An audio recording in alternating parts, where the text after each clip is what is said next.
Yo, yo, yo, yo, yo. What up? Hi.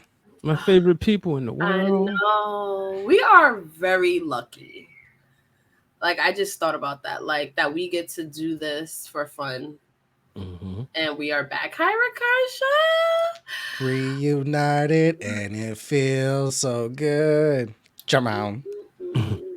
I want to welcome everyone back to Fan Club, TWG Fan Club, our weekly wrestling fan club, where I get together with my crew, Mr. Brian H. Waters, Justin Rich, Seindole, and of course, special guest appearances by my beautiful co-host, Krista B, and other family. And we talk about what we're excited about in wrestling in the moment. We reminisce, we talk about the future, we talk about the landscape, we talk about a little bit of everything. And we are so lucky to be able to have this opportunity to talk about some of the exciting things in wrestling right now because it is hot. It is piping hot right now. Like there is so much going on in every promotion, on every level. It is a lot going on. So we are going to talk about some of our dream matches that go through the forbidden door.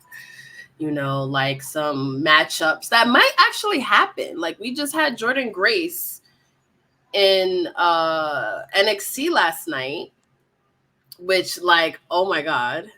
Then on the other side of that, as far as popularity, you got Sexy Red also making an appearance. Then you have another debut to close out the show last night. Like last night was a show that really showed how electric everything is right now. Like everything is pretty much can't miss, which is really, really, really exciting. So I want to first get some stuff off my chest before we get started because you guys are family. I want to thank hi Getcho. We really got to get Getcho on the show. Really, really, really dope team over there. Please follow them everywhere and just show them a lot of love because they have been a part of our podcast family since the very beginning. Have their people contact your people. Yes. Make all the connections. But I want to just thank everybody that showed me so much love and support on social media the past couple weeks. Like, you do this, you're in behind a screen, like you tweet, it feels like you're really just talking to yourself, but then you realize like there are actually like other human beings out there that pay attention to what you post and actually give a fuck about you. So I want to thank everyone that I am friends with in the interwebs that actually are really good people that really care about me, and I really appreciate that. So thank you so much.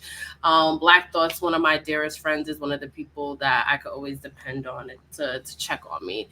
So I really appreciate that so much. And from Krista B, just the continued support that you guys show those wrestling girls, our network of collaborators, Brian, Justin, Pablo, Christina, Seindole, the love that you give them and all the support. I really, really, really fucking appreciate it. And I want to just remind people and myself, hey Matt, that wrestling is fun. Wrestling is a form of entertainment, and it is really based on your personal feelings. We all have platforms. We all have our opinions. I miss you too, We Keith. had Triple H tweet the word twerking today. Yes. You know what I mean? Like, so let's just all And I lighten really up. wanted to tweet him back and be like, care to elaborate? Right. Like, so what's happening here? So apparently Sean got the yams moving in fleek. Is that what we doing in NXT? NXT is like lit right now. It is firing on all cylinders. It's the new WWE Underground. If you know, you know. Yo, I was a huge Raw Underground fan. Okay, I loved every minute of it, even in the beginning when it was like really odd. But then I got I still into want to know it. what happened to the dancers. Where did they go? No. I just remember me and my sister looking at each other like, wait, this is happening. Like, this is, yeah. Last night, watching fucking Sexy Red twerking on NXT, like, truly asking myself, Like, this is like, is this really happening right now? Mm-hmm. Like, this Because is you could hear it in Booker's voice. It's like, oh, shucky ducky quack. I was like, yo. oh man, someone get the horny spray. Like, you go home to Charmel, bro. Calm down. Right. Like, That is a queen. With I all was due took respect. the words. But then again, right when Jada came out, I was like, yeah, Booker, I understand because I need it for myself. Love Jada, and it's so interesting, like what resonates with, or like what goes viral, because the Shade Room posts about Jada all the time. Oh yeah, they love her. So it's like we really everywhere. She just exists, and they're just like queen here, mother.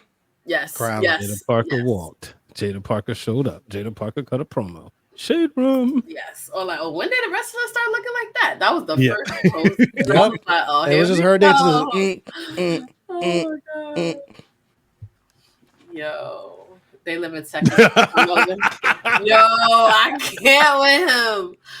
I'm glad that he's coming for another like Texas. I'm about to say someone needs to get a picture of that shit.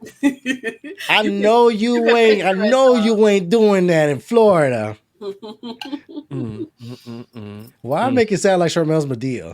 I'm sorry, Charmel. I thought Medea too. Right. When you said, when I read, I ain't lying. That's what I fucking thought of. You know, Ned, Grandma. Yo, get yourself. Women on NXT is Sean, real boyhood dream come true. Yo, I mean, so we can say Sean finished the story. Oh my god, he got what's her name? Whisper. No, that's the wrong one, right? He got a Nitro girl. He do got a Nitro. He got Misty. He got some joints.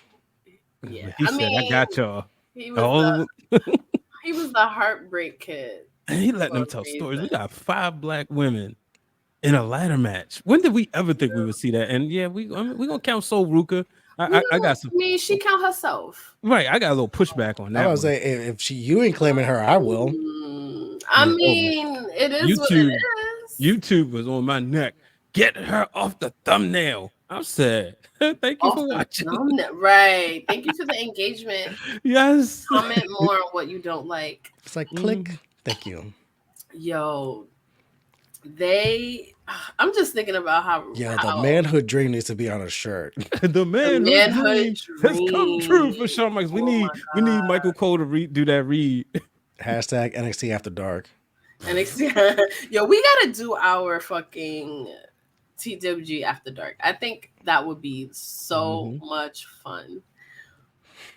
I'm gonna have, you know what? I'm gonna have Justin. Can you put that in the notes? And then that's been in the notes for TWG After Dark. It's just a matter of let's move it up, and we're gonna try to get that popping. Cause all right, you gotta make it all dark like Raw Underground and shit like that. Yes, real raw, raw uncut.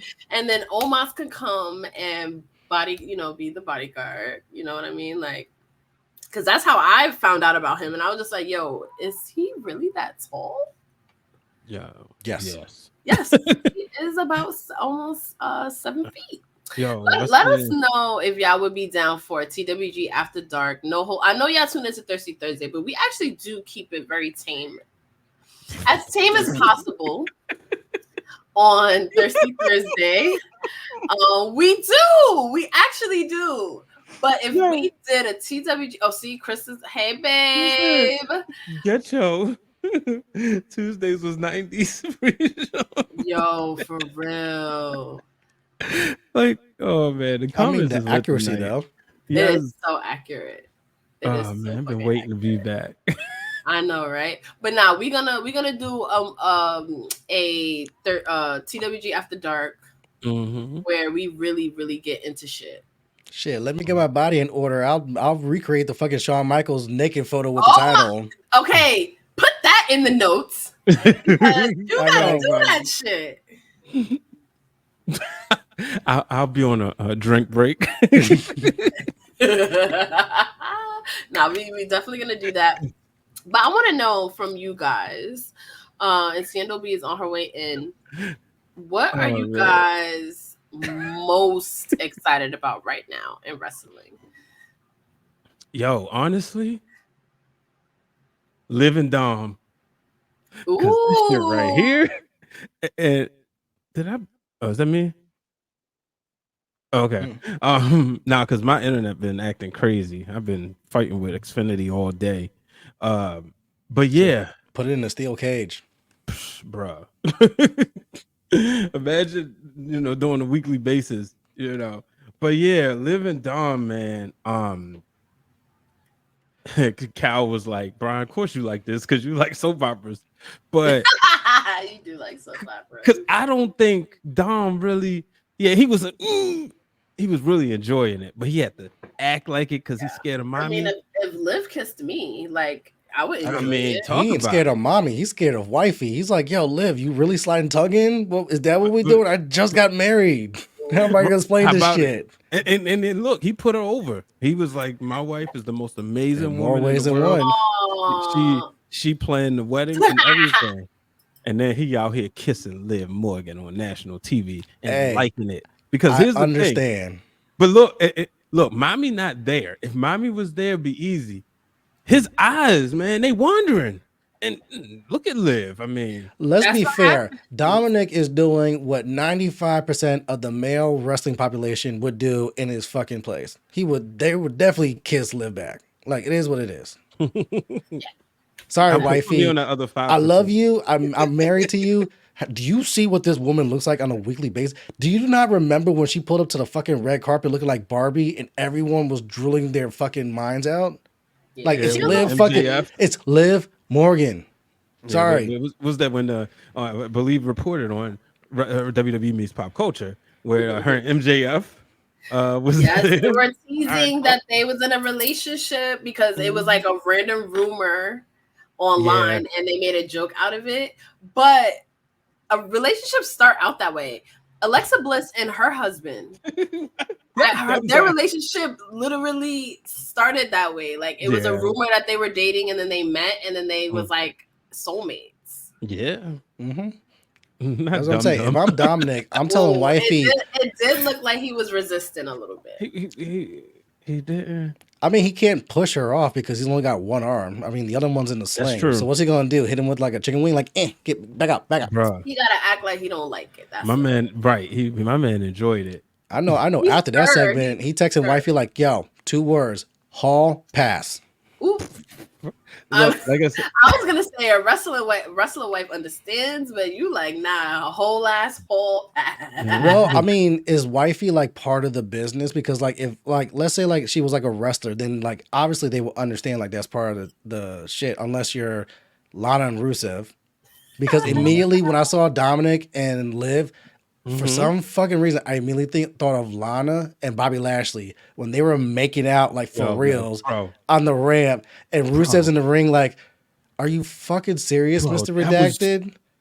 Even like Randy Orton and King Corbin were just like, yo, they are really like, we're about to just be like, down. Like he was grabbing everything. Like they were like, yo, do we just play the Pornhub music? Like, what do we do here?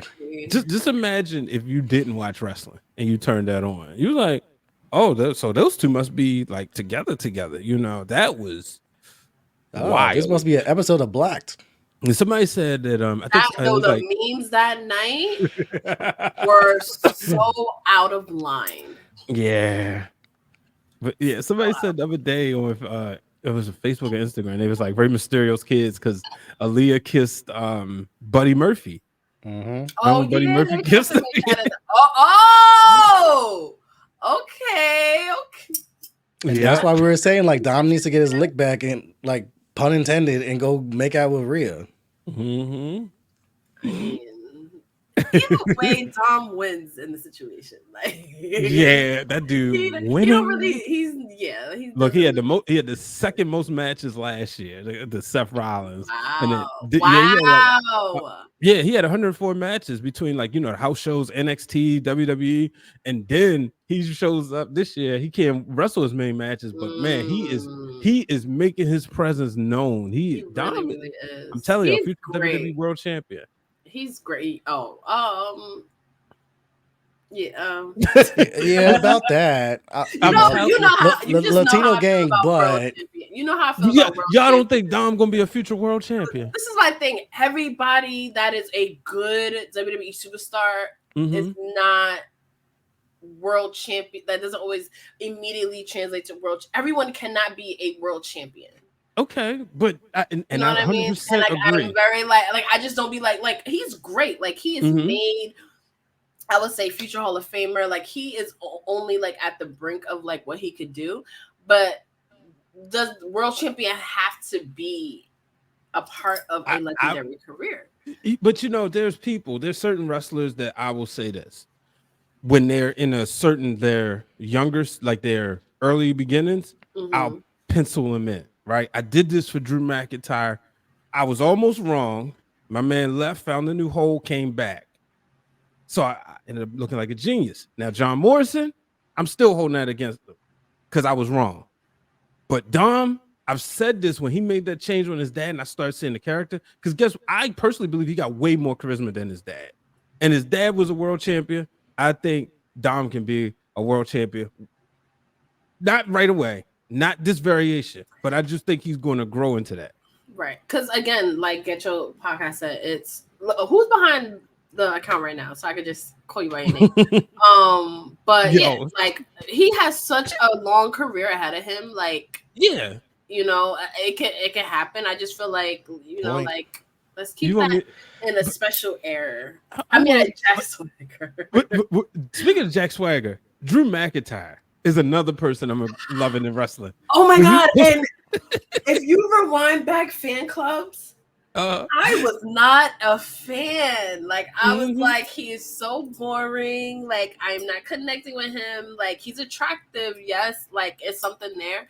But recently, he's been like my favorite person. Maybe because his troll game like leveled up. Yeah.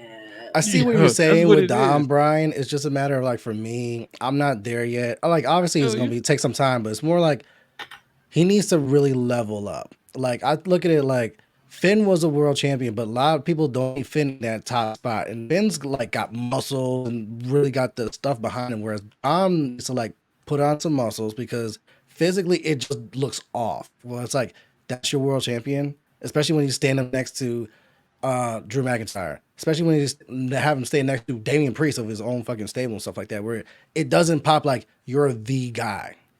So like physically he kind of needs to mature, put on some muscles and stuff like that. It doesn't have to be too big. Like Finn is lean because we've seen Finn, but it on TV it pops, it works. Whereas Dom is still like work in progress. It's like you just drafted him in the NBA, but you're not expecting him to be like LeBron James off rip. He's kind of got to like grow into that in the next 4 or 5 years. Yeah, that's the fun part. Like P just said something key.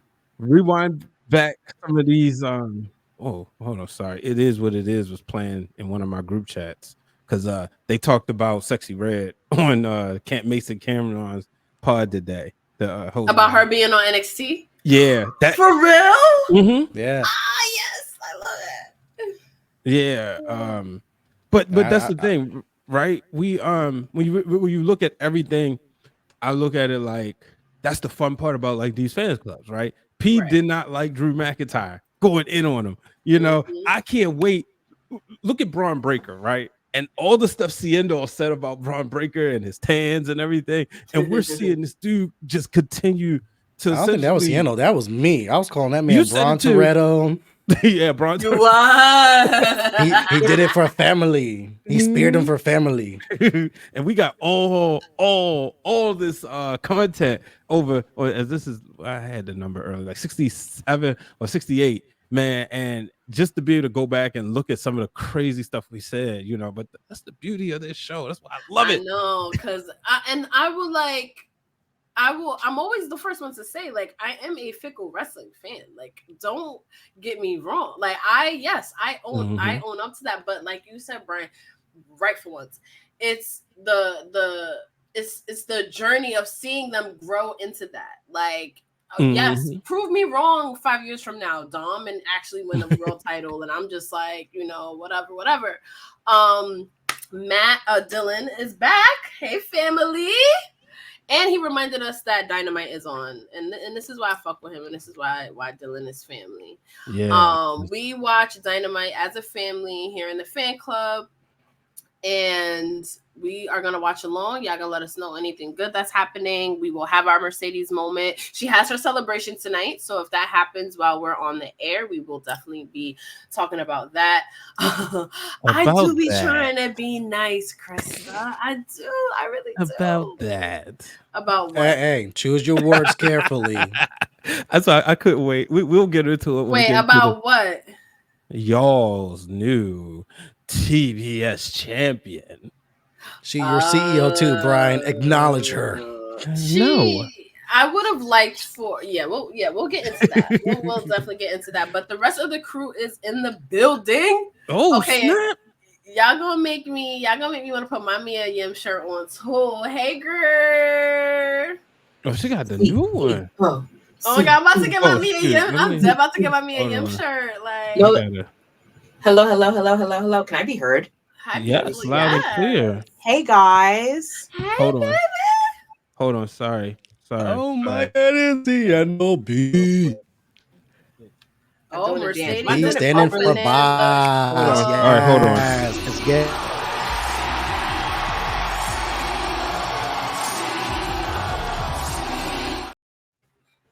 CEO. We loading up. It's Mercedes watch. It's a Mercedes moment. Shout out to Osprey for nailing it all the way down to Wolfgang's restaurant in Vegas. He was like, "I'm doing it right." Yeah, but why he got more rhythm though? That's the crazy part. Listen. Well, Osprey grew up in the ends. Nothing gets past me with him. So I mean, my goat does a lot of things well. One thing she does not do well is get that dance information. It is what it is. I know. I mean, I know. It is what it is. You're right, Dylan. Like, it was one of those things, like, fickle, delusional wrestling fan. I was just like, this could be such a good moment because Willow did beat her for this championship. So it wouldn't have been like crazy if she lost, but then I get like, you know what I mean? I get what you mean. Like, her first title match is Mercedes really about to lose. But it would have been nice for Willow to hold it a little longer. That's what I'm saying. We could have seen the change happen at All In. Would have been more beautiful, in my opinion. And I'm not the only one. Hopefully, I said it on Turnbuckle Talk. I wouldn't have been mad at either outcome because of the fact that as much as I love Mercedes, it's also Willow just got this title, has barely defended it, and one thing AEW doesn't do a lot of is very short title transitional reign. So it would have been it would have meant more if you let it gather and like Willow retain, and then you can do it later. But then at the same time, the flip side of that coin is not just the whole it's Mercedes. It's also look at how you presented Okada, where Okada came in, immediately got a title match, and immediately won a belt. If you didn't do that for Mercedes too, it's bad optics. Whereas like you're not treating Mercedes with the same vigor that you do Okada, where Okada can come in, get a title like that. I'm triggered. Who told you to make sense, Justin? Listen, wrestling fans. You know how wrestling fans feel about if you're gonna drag me correctly if I'm gonna get it right. Golly. But at the same time, I love them both, and I wouldn't have been mad at Willow retaining. It's just one of those where like logistically, this is why you got Mercedes. Right. Not to mention, Mercedes waited an entire fucking year for this get back. True. This goes all the way back to that New Japan Strong match and that title, and her almost ending her career over that injury. So you could not have pivoted Mercedes to someone else. Like, why don't you get Julia Hart? Why don't you get Sky Blue? Because it would have made no sense. She's finally healthy. Why wouldn't you get that lick back immediately and get this belt off of Widow immediately? Like, it had all the heat right there. There's no guarantee that he's going to be there 6 months from now. I would have liked to see this stay in-house, right? Like, not Chris Statlander turn on. Mercedes wins, cool. I would even like to see like Willow go on a mean streak or Mercedes just beat her up. Like, I want to see that feud continue because I was loving the promos between them two. So I'm hoping we get some more of that. But I want it to be definitely. Nasty. I want this to be a feud. Yeah. Yes. And like that's what we got with Britt Baker say. And Thunder Rosa. Like, that was a feud, and that lasted for a while before Thunder Rosa got that title off of Britt. And that's what makes it exciting, where every single title match they have, it really could be up in the air of like who's gonna win. That's exciting to me. Like that's like, let's tell these fucking stories. So real quick, Mercedes basically said, you know, in a sense, I don't want to take this title away from you, but you're too nice. Because if you'd paid attention to this instead of that, you would have known that Thicklander and Sneaky, you know, quickly was about to turn on you. So basically, she said, when you come back healthy, you can come get this work. Who's that? So now we got somebody. Why is the lighting so bad? Because it's AEW. Stop. Wait, who that? Miss Scabble. I was hoping it was Paige. That's why I was so gassed.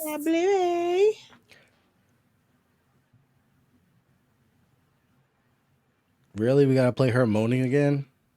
I gonna be quiet. I mean, thank you, but unnecessary. They know what they're doing. Oh.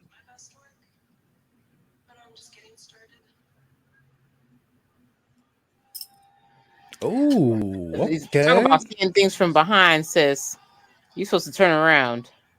I mean, she got on those big ass heels. I don't know if she could turn that quick. And here you was throwing shade at Willow. Talking about seeing things from a mile away. Come on, sis. Oh. Now you got Sky Blue ruining the party. Terrible. Speaking of Willow, if you guys have not seen that match, Willow and Mercedes, go fucking watch that. They put on a banger at Double or Nothing. And I know the crew always is going to give Mercedes flowers, but Willow deserves her flowers too, because my God. Longest AEW women's match, right? Yep. 18 minutes. That's that what we call the Mercedes effect. That's what that is right there. Okay, so question. Longest women's match and the highest it's ever been on an AEW pay-per-view card ever. They've never had a women's match be anywhere close to a main event. And you got a triple main event. Out of it, yep. That's dope. I have a question. Now in hindsight, how do we feel about her challenging for the TBS championship and not the world championship immediately? I know some people was like, "Why is she secondary title?" With that, and I think a lot of that has to do with the work that Toni Storm has been doing with this character, with that belt. Everything is going great with Toni. Agreed. That's always sitting there whenever they want to push that button for Toni and Mercedes for the top title. But Toni's doing such a fantastic job right now that anyone you put in front of her, she's beating. But if you put Mercedes in front of her now, then you're expecting Mercedes to beat Toni. And I don't know if you want to end Toni's run right now when she's doing her best shit. Oh, she's doing her match too. Yeah, her and Serena kicked ass too. Me to tears. I said they tore down the hairs. Those are phenomenal points. But they tore down the house too, so I wouldn't want anything stepping in the way of that right now. Here's what I want to see. Right now, and I promise you I'm not being disrespectful, but I see the AEW world title, and up until obviously last week when it was gone, the AEW TNT title, or probably tonight, as equals. And what I mean is equals where they were champions of the divisions, because that's a problem, but you can make this into a positive, right? Because you got the international title, the TNT title, the world title. And I feel like because of who's holding that, like on paper, right? Swerve isn't supposed to be above Edge or Okada, but wait, which I lost count. Like, but anyway, Edge, Okada, MJF, Kenny. Yeah. So he's not on paper supposed to be above them yet, but because like he's world champion, you know, they keeping him far away. I want to see that with the women's title. I want to see Mercedes continue. Like Willow really owned being the face of TBS in that small window. I want to see Mercedes continue to do that. I love what she said. See y'all in Boston. See you Celtics. I'm gonna be courtside. You know, she's gonna show up with the belt. That's gonna be huge. So I'm excited for it. I do think having that logo, but the problem is, which is a deeper conversation, how long will it be the TBS and TNT titles when you think about these rights deals? Right. Oh, they're getting rebranded once that gets settled. Yeah, because I saw it was always weird to me that they named it after the channels that they were on. But I mean, more. You know what they're gonna do? They're not gonna change the name. They're just gonna add more titles because it's AEW, and they just like fuck it. God damn. You get a belt. Everybody get a belt. Everybody get a belt. Everybody get a belt. You already have 17 titles. Like, every time it's a pay-per-view, there's like, oh, here comes another title match. It's like, god damn. Pluto title. Ring of Honor just got a women's TV championship. I was just Pluto title. Yeah, they're going to Pluto. The Jaws of Saturn title match. Tubi channel. Tubi just changed its colors to purple and gold, purple and yellow. That joint gonna be a purple stripe. It's coming. Listen, I wouldn't be surprised if they try to get their own speed, championship and end up with the X comment section channel. You never know. Yeah, they're gonna call that. Where we at? We had a space. We had a relevancy. Did you say the X comment? Culture alive. You know what I mean? The Warner Brother Championship. I don't know. They're gonna call that shit the TTT, the Triple T championship. Why is it Triple T? Titles. That's for your company. All right, how we feel about this? Because y'all know I am like low key a huge Britt Baker fan. How do we feel about the rumors that she could be coming over to the E? I mean, we've said it on the fan club. She fits the E perfectly with the character, and also what AEW wants is people who are really good in ring, because they are more about the matches and putting on the 5-star bangers and pleasing your Dave Meltzers and people who really care about in-ring wrestling. WWE is kind of the total package. We'll put on bangers because it's Triple H, and Triple H loves bangers too, but we want the character work. We want the mic work. We want all the presentation and the pageantry. Britt fits WWE perfectly. We've been saying this for years when it comes to AEW and evaluating their women's division, where she feels out of place because her strongest suit isn't wrestling, and that's the thing that AEW and their fans really covet. But her and WWE makes so much sense. It's one of those things I hate knowing so much. Like, I would easily say, oh yeah, no deal, no brainer.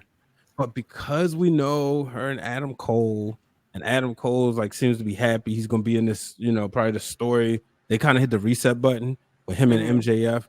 It's kind of hard for me to see her go over there just yet. I can see her like doing everything still to make it work. And I could be 1,000% off. Could be wrong. Obviously, you got Zelina Vega and Malachi Black. Even though I do think we might be seeing Aleister Black return soon. I think so too. And I get your point, Brian, but I also feel like Adam Cole understands what that opportunity means for her. Like, I can see him being like, yo, take that fucking deal. Like, go and prosper and do your thing. But then at the same time, you got that loyalty, like, especially like, and I've worked at a few startups, and I kind of work at one now, and I understand that mentality, like, you want to see that shit grow. Like, you don't want to, like, yes, obviously WWE is where Britt Baker should go, but I can see her still wanting to, especially after watching that reality show, which I actually really enjoyed. I was shocked at how much I enjoyed the AEW reality show. You kept saying like, no, like, you'll like it, and I watched a few episodes and I was into it. But it made me appreciate Britt Baker because you can see, and it gave me the same feel as like the Divas era, where people are real wrestling fans had no idea how much they fought behind the scenes to do more, but they get criticized because they didn't do more, but you don't even know how much they wanted to. And I felt the same way watching the AEW show, where everybody talks shit about the women's division, but they don't know that these women are also fighting. They feel the same way we do, where they're fighting for that as well. And Britt Baker was one of the people that was fighting the hardest for the women's division as a whole. So I was like, oh, I like her. And I think that, I just think that, listen, after last night, I almost flew out the goddamn chair off the fucking couch, seeing Mr. All Ego Ethan Page close the goddamn show. Like, I know he deserves to close the show because he just wasn't getting what he was supposed to be getting. Talk about it. In AEW, but now he's where he might get a lot more. So when I say I'm not throwing the theory of her being back out the window, because remember when she was on NXT before, she was a lot younger. She even openly said, like, she told WWE that she wants to also be a dentist. And WWE told her basically the same thing they told Jade Cargill. Like, listen, if you need more time to establish yourself and do things outside, and you're not ready for WWE, you know, it's not a closed door. Go ahead and do that. And I think a lot of people thrown off the sense of Triple H's comment where if you're not going to come here and grind and hustle, you don't want to make the time, don't come here. Instead of some people probably taking that and saying, oh, well, then Triple H thinks like I'm not worth coming there. A lot of people were like, you know what? Maybe it's all about the time. Maybe that door's not for me no more, especially if you're a former AEW talent. That to me, when he said that, was more of a listen. We here when you ready. It's just a matter of you proving to us that you ready. Yep. And now you got Mr. All Ego taking the brinks. Who knows? Maybe Britt Baker sitting back at home is like, you know what? Life's different. I did all I could do. When you think about Britt Baker, right? I don't think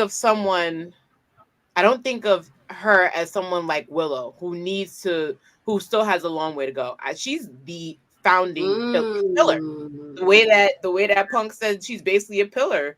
More than some people, she's prodigy, the revolutionary. Imagine her going up against somebody at the signing when they did the opening night. She's the founding mother. Let's be real. Her and Brandy basically she was the first woman that they invested in. Right. Mm-hmm. So who's to say she done everything she could? Yes, there's a TBS championship, but let me tell you something. Women's championship, Britt Baker set the mold because there was not a run like that. Like she worked herself. There was not a run like that. Bitch. That's my Nobody bitch. could compete. That's my bitch. Nobody can compete yet. Did y'all know she's a dentist? Mm-hmm. Yes, I did. That's my bitch. So when I think about all that, I'm like, why not? Shout out to my multi-talented queens out there. Okay, shout out to my multi-talented queens. I will say this though: if you're making a case against Britt going to WWE, it will be because WWE is super stacked right now in their women's division. Like, look at both brands. But look at who's not even there right now. Charlotte's not even there. Carmella's not even there. Alexa's not even there. I miss my queen. So it's like, where does Britt really fit? We're like, all right, you go to SmackDown. SmackDown has Nia. SmackDown has Bayley. SmackDown has Bianca. SmackDown has Jade. SmackDown has Naomi. SmackDown has fucking Tiffany. And then you go to Raw. All right, Becky's taking a hiatus, but Becky's going to come back soon. You got Liv. You got Rhea. You got Natty. You got Damage Control over there, Zelina. So it's like, and then NXT is just loaded with talent. And you're seeing them bubble right now to where it's like, where does Britt really fit? Because it's just super stacked. Women's show, baby, weekly. Listen, thank you. Thank you. Don't what they say. Don't. Thank you. Don't threaten you with a good time. Yes. Listen to me. Last night, me with a good time. Last night, it's been on a Dylan's mad funny. Mayor of Minnesota. I will blow your mind with the rest of the that Kane was an elected official over in Tennessee? Listen. But did you know that him and the Undertaker are not brothers? What? Did you know Edge and Christian wasn't brothers? Stop it. You're only doing Dylan, that did you know that IRS was a real tax man? So long. He really was a shyster. That's the power of kayfabe. It's fine. Know that what? Repo Man was actually repossessing stuff? Yes. Did you know Repo Man was hilarious from Demolition? That's a fact I just learned. It was like, wait. I just learned that too. I feel like I just learned that too. And then taught it to you. Shoemaker was like, so Primo and Epical were really traveling salesmen from Puerto Rico? Yes. No, how about Camacho? Did you know Camacho was Tongaloa?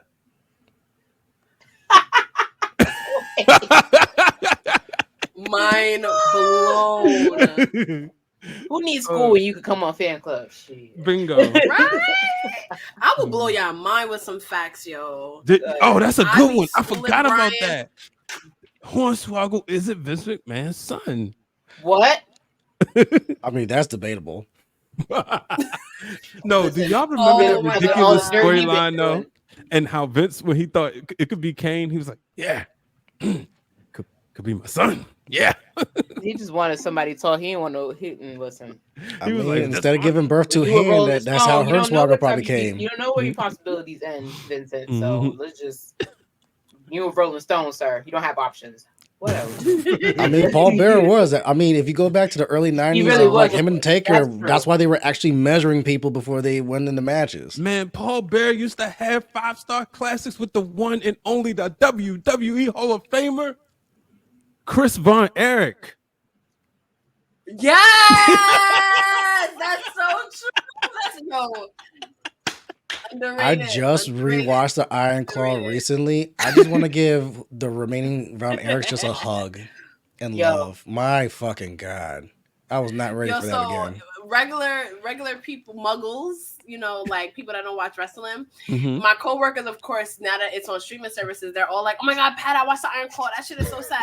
And I always blow their mind, and I'd be like, "Yo, you know they cut shit out so that it wouldn't be as sad as it really is." And they're like, "What?" Like they're like, "How true is it?" I was like, "Everything is pretty much true." Like, and it was like, that's why the train did that shit. Facts. You'll never blow somebody's mind if someone says they watched the Iron Claw, and then I had to sit there and go, "Oh, you did?" And I had to go on YouTube and roll like the copy they have that's up there, because Vice does put the copy on YouTube. And I'm like, "Watch this then." And then they come back to me and they're like, "They cut so much." Good thing. And now I see why. I'm like, yeah, because the real story is tragic. It's like it's worse. Can I do it? The movie even do more. it. Do it. The whole Scarf. I'm done with Scarf. My goals. Havana Kedavra. Wait. Sometimes you gotta Avada Kedavra these hoes. Oh my God, Dylan! Yeah, Dylan about to get kicked out the club. Thank you. Dylan about to get kicked out the club. Cause no, he did not have relations with that woman. No, I will say that's a great companion piece for Karsha. Yes, either watch the Dark Side then Iron Claw, or Iron Claw then the Dark Side. And I would say Iron Claw then Dark Side, because then you can always go, there's more to the story. If you watch the Iron Claw, here's the Dark Side, here's the rest of what they didn't tell you. And then you're like, I made a terrible mistake. Like, I'm completely more new to this than I thought I was after they watched both. So it's like, yeah, for sure. There's gonna be so much more like wrestling content out there that people are gonna be like, "Oh my God, did you see this?" And you're gonna look at them and be like, "Yeah." What's his name? Xavier Woods. Yes, we did. Thank you for catching up. 25 words or less. Yeah. Oh, was he? Yeah. Oh. They was on that. They were on Celebrity Family Feud. Like they everywhere. Shout out to him. He's been getting into his like game show craft lately. I like that. I like that. Bring WWE to the other competitive front. Right. Yeah. Shout out to Big E as well, because he be having like, you know, it's bad news when you hear like you can't wrestle again, but he has really been living his best life. Word. I love that for him. I mean, with that type of injury, and then him coming out and saying like if you're sad about Big E like not wrestling, go back and watch his 24 episode on Peacock, where he goes through all the injury history that he went through in college alone before he got to WWE. And then think of all the injuries that in WWE. So that's why like he put it out there publicly. He's like, I want a good quality of life. Like I love wrestling, but I'm not about to be like in a fucking wheelchair over this shit. And that type of injury, he's blessed, because anyone else breaks their fucking neck, and that's that. I'm so happy he was able to reach the pinnacle, you know, and to be able to watch that night moment, and then be able to, like, the first time I got a chance to meet him, you know, he was the WWE champion, and I think that's just like incredible. Oh my God! Wait, did I meet him as WWE champion? No. We can always say we saw Big E as world champion, main event Survivor Series against Roman Reigns at the height of the fucking tribal chief. Like Big E did that. All right, Andre. Okay. Yes, we do love that for him. Yeah, Andre, you forgot. We can't rub salt in the wound. No. It's not even that. I am so happy. I'm so happy for him and Mia Yim's sister. Very happy for him. He seems very happy, you know. And there is life outside of the ring. Like he's still gonna make a lot of money in WWE without wrestling again. So I love that. For brunches. Him. If I can't take awkward, photos with you, I don't want it. Like take it. Like we can't happy that he's in a relationship, but I don't want it. Until there's a ring on the hell? finger, card subject to change. Stop it. Justin! Stop it, Justin. Oh my god. And we back. I'm sorry. I'm sorry. We Fuckboy are moment came out real quick. officially I'm back. sorry. But you know what though? If you We are enjoy Big E, it always makes me happy that he didn't continue any further. I enjoy Big E. It like watch Next Gen on Roku, and you see how he now I gotta is watch it. more I ain't involved. watched it yet. It's so good. You have to watch Yeah. it. You have to start. Like the process now becomes more respectful, and I realize how much goes into it when you're trying to be a WWE superstar. And he's so involved. He's not just there to show face. Like he knows the process. He knows what it takes. As somebody who he was somebody who played football. He was a college football player. Right. He knows what it takes to transition. So he's looking at what everybody has, the guides in. I like how involved he is. I like that he's not just, that, hey, what's going on, everybody? I'm here to say hi and be a like he's really, really into it. And apparently that's what he does every year. He's heavily involved in the recruitment process. I love that. That's what he's told me in Nashville. And it's funny because that's when Dwight Howard was down there trying to transfer. My name is Brian. I talk to Big E. But what Justin, we ain't in this. Bow. God damn, call her P. Wick because she came with the headshot. bow. Fucking Continental. So what I'm gonna say before I forget is that what I appreciate about getting advice from Big E is, as opposed to somebody that had instant success in WWE, because he can talk to going through FCW and being discounted, like where it's like.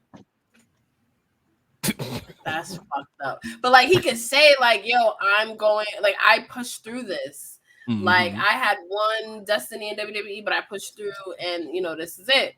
And I made it to the top. I mean, look at this new generation. Obafemi. Like, bro, you can always pull up that photo where like I'm one of 3 black world champions in WWE. Him, Lashley, and Kofi. And you have pictorial evidence. What? 4. Who am I missing? The Rock. Oh yeah. We counting that? Oh yes. You bow. I can't even make that call. I'm joking. Bow. Like I get what you're saying though, Justin. Sometimes I'm just like, nah, Rocky Johnson was black as hell. Like that was black. He almost killed his stepfather. Like he had to leave. That's some gangster. Yeah. Rocky Johnson? Yeah, you know the story. His father. No, that wasn't on Young Rock. No, he told it one of them times. But yeah, the scene wasn't. But basically, Rocky Johnson and his mother's boyfriend or mother's husband got into a fight, and Rocky knocked him out. The police came and told him, said, "Look, he better leave because either 2 things will happen. He's gonna wake up and kill him, or he's gonna kill him." So so that's how Rocky. Remember, that's the story. Rocky moved and hitchhiked, and he got cooked up with the Samoans. Yeah. Okay, I remember that story. But yeah, he was homeless since he lived on his own since 13. Wow. Yeah, Rocky Johnson was tough. Listen, he had more than $7 in his pocket. Probably like $7.29. One job. Like, I didn't even count that 29 cents that was in there. $7 is better. You heard what Cat Williams said. Cat Williams was out there getting money because I moved at 14, and I had to make it work. And what he said, he was taking radios and shit. Cat Williams said a lot of things. Yeah, he was saying he was stealing car radios and selling them. That's how he was making money. Listen, get it how you can, because life ain't easy. It ain't easy at all. But you know what's crazy? I was even thinking about the fact that when it comes to Big E, like he's definitely, there's more roles to him. He's definitely still been your personality guy. And they're talking about breaking up the New Day. I'm like, well, if it ain't broken, don't touch it. First of all, him and your boy got great chemistry. Who? CM Punk, when they do them pre-shows.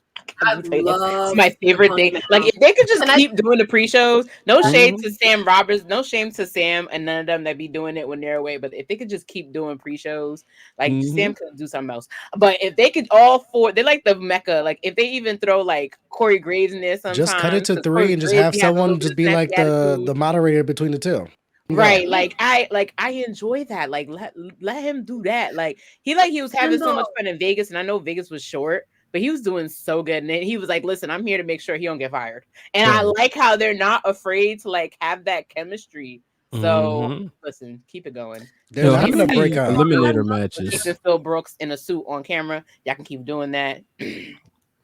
Wait, Seindole, can I just tell you how much I love CM Punk now? Like, I get excited. I know. I get so excited when I know he's gonna be around. I might get that new chocolate jacket. Listen, I wore my tank top this Memorial Day weekend. So many compliments. They're like, we haven't seen that merch in WWE. And I was like, it's from Ruthless Fight. And I was like, it's not WWE, y'all. It's something different. And then I showed one person and he's seen the Bret Hart stuff. And you're like, they got Bret Hart stuff too. They're like, no, that's it. I'm buying. Yeah. Perfection. But Dylan, we what's did the name talk brought about up Jordan Grace. Let me tell you, I was first hyped. of all, I was on my show before that, and I'm sitting here like, I think it's EO, I think it's Kyrie, giving all the girls that don't got nothing to do credit. Though the minute I saw the same Technotron shit from the Royal Rumble, I was like, well, I'll be goddamned. Sis told me she was coming. She said it wasn't the last, and this is what sis meant. I said, listen. Now everybody, I like that everybody literally is having their Forbidden Door moment. Listen, Sean, if you could just get Mike Bailey with the championship. Like, literally, when I I was like, I just had chill. I was just like, oh my god, it was because too there's good. literally no better tryout than Jordan Grace at Royal Rumble. Like, that shit was just literally. And now she's not. She basically has put in that work. If you even think about everything that Jordan Grace has done, her programming, even on TNA, because a lot of people's qualms with Jordan Grace, they don't think she can hold a good program. But her program with Trinity was amazing. Her program with Mickie James was amazing. Her program at that time, the program she just came off of with Stephanie Stoplander, even with a little bit with Matt Cardona getting involved just a little bit, amazing. Yeah. She can definitely hold her own, and it's not just, it made me so excited to see her on NXT. And I made a comment, I'm like, the NXT kids, the level up people are coming up.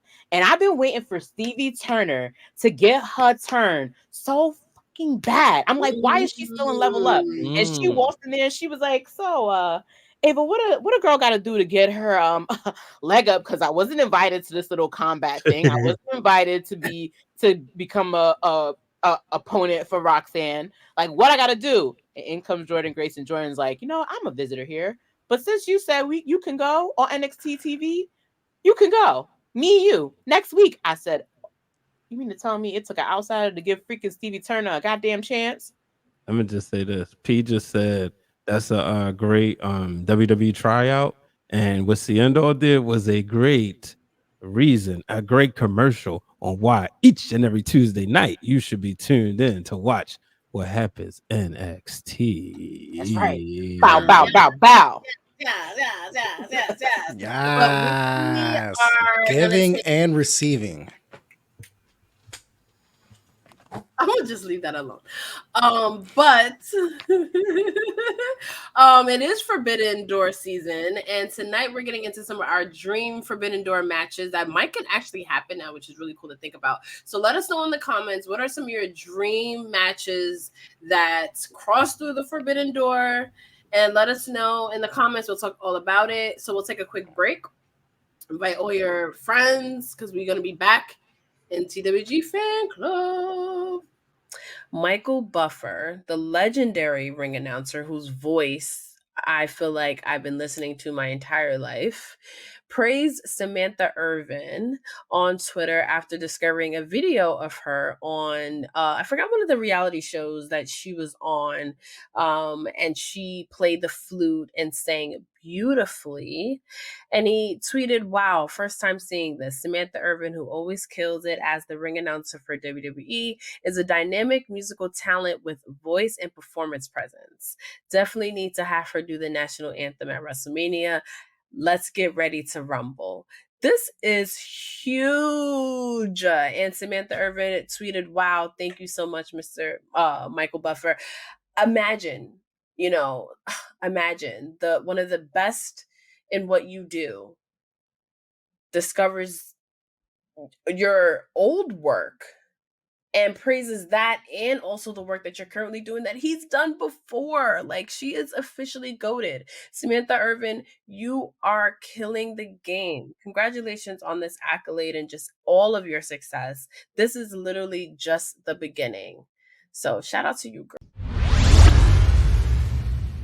It starts off as a podcast, like mixer kind of thing. Yeah. Where your favorite wrestlers are coming in and out on stage, right? Like Adam Cole and Britt Baker came out, and you had 3,500 people in Los Angeles do boom, and then Adam Cole, baby, awesome. Or you have 3,500 people putting up the ones when we had the Usos and Solo Sikoa come out, and we're screaming, "Put them ones up, Oos! Put them ones up, Oos!" And like they're looking at it like, yeah, oh, this lit.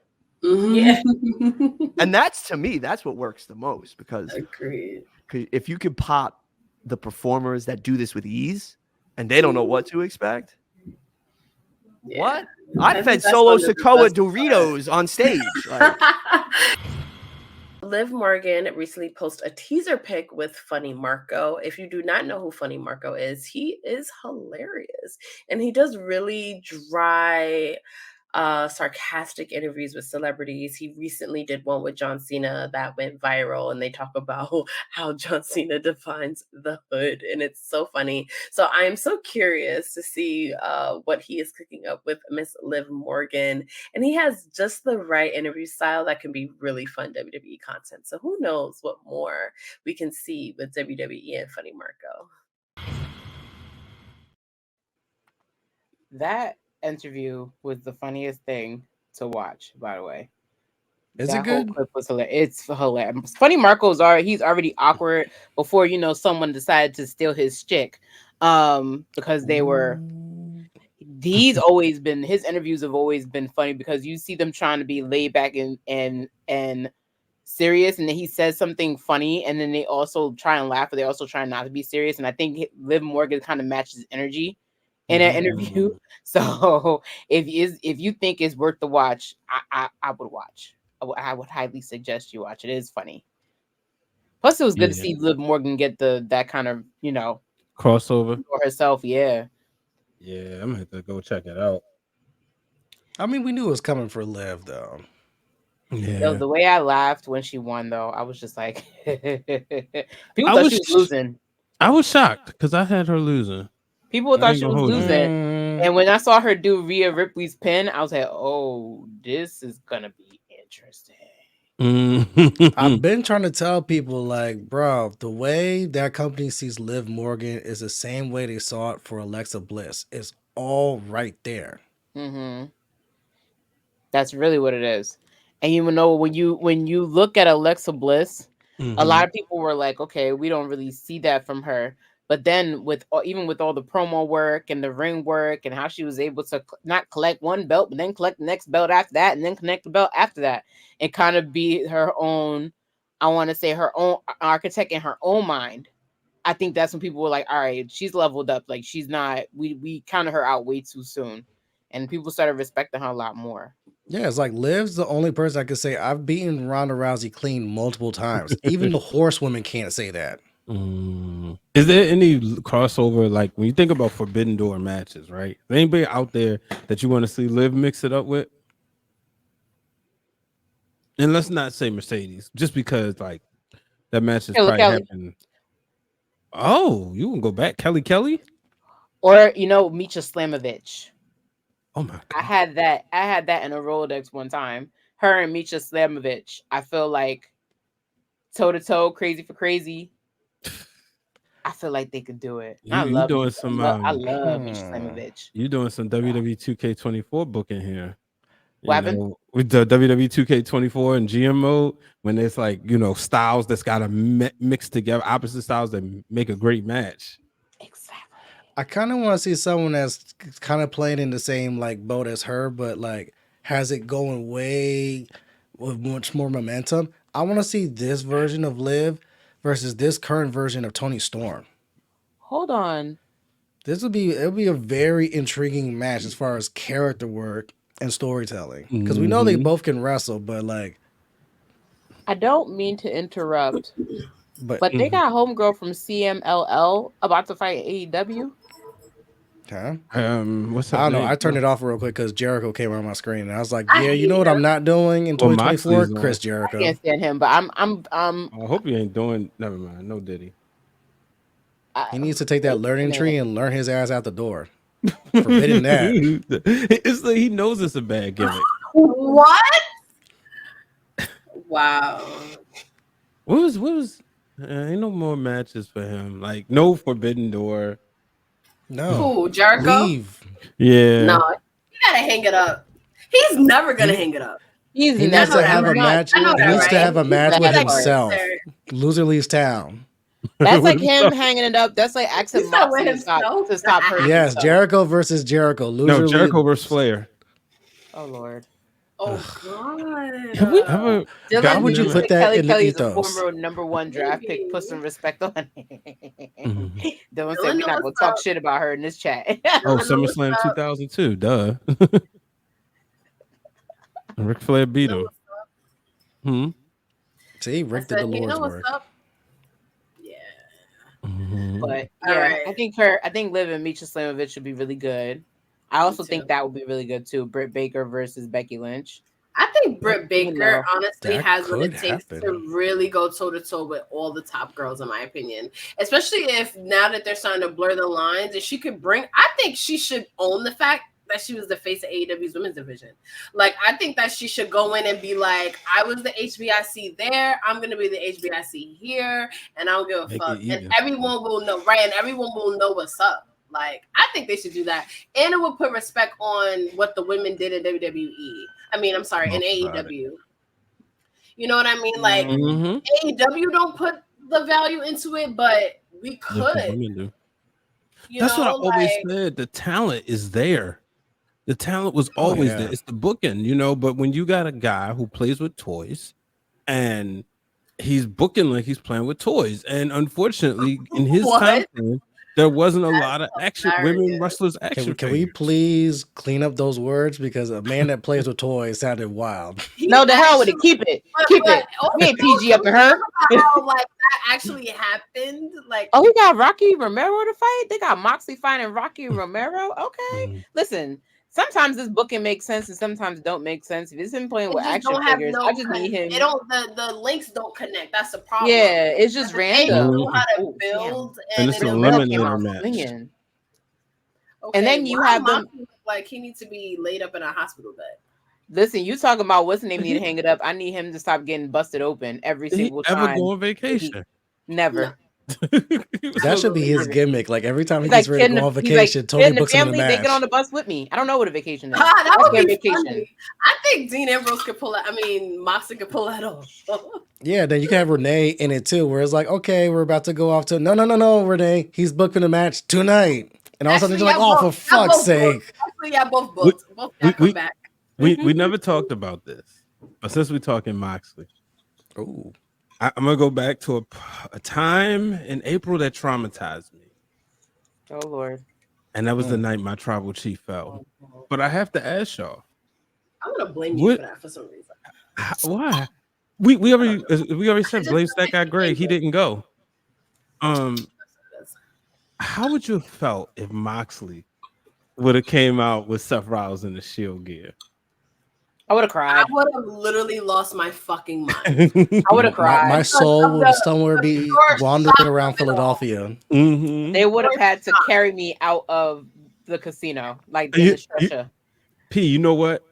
Krista would have got her lick back.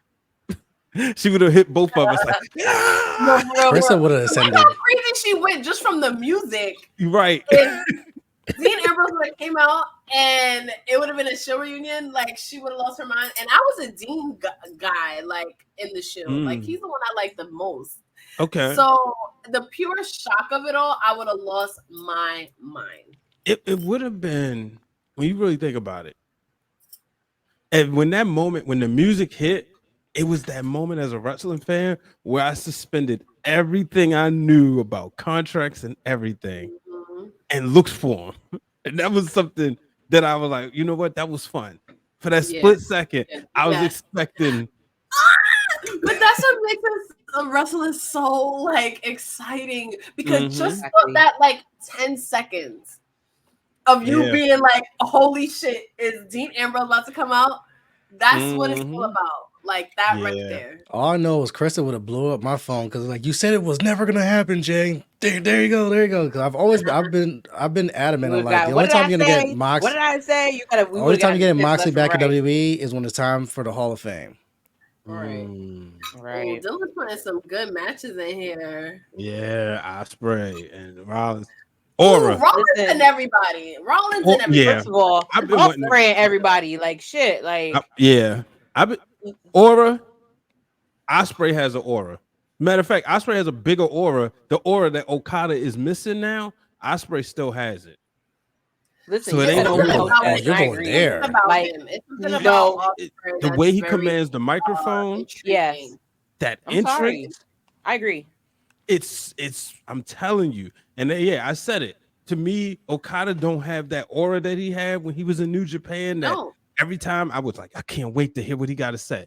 Yeah, that Will Ospreay, and I didn't know. If you'd have told me this 5 years ago, Will Ospreay gonna have a bigger aura than Okada, I'd be like, shut up. But man, every time he come on TV, I'm like, oh boy, what's he about to say? What's he about to do?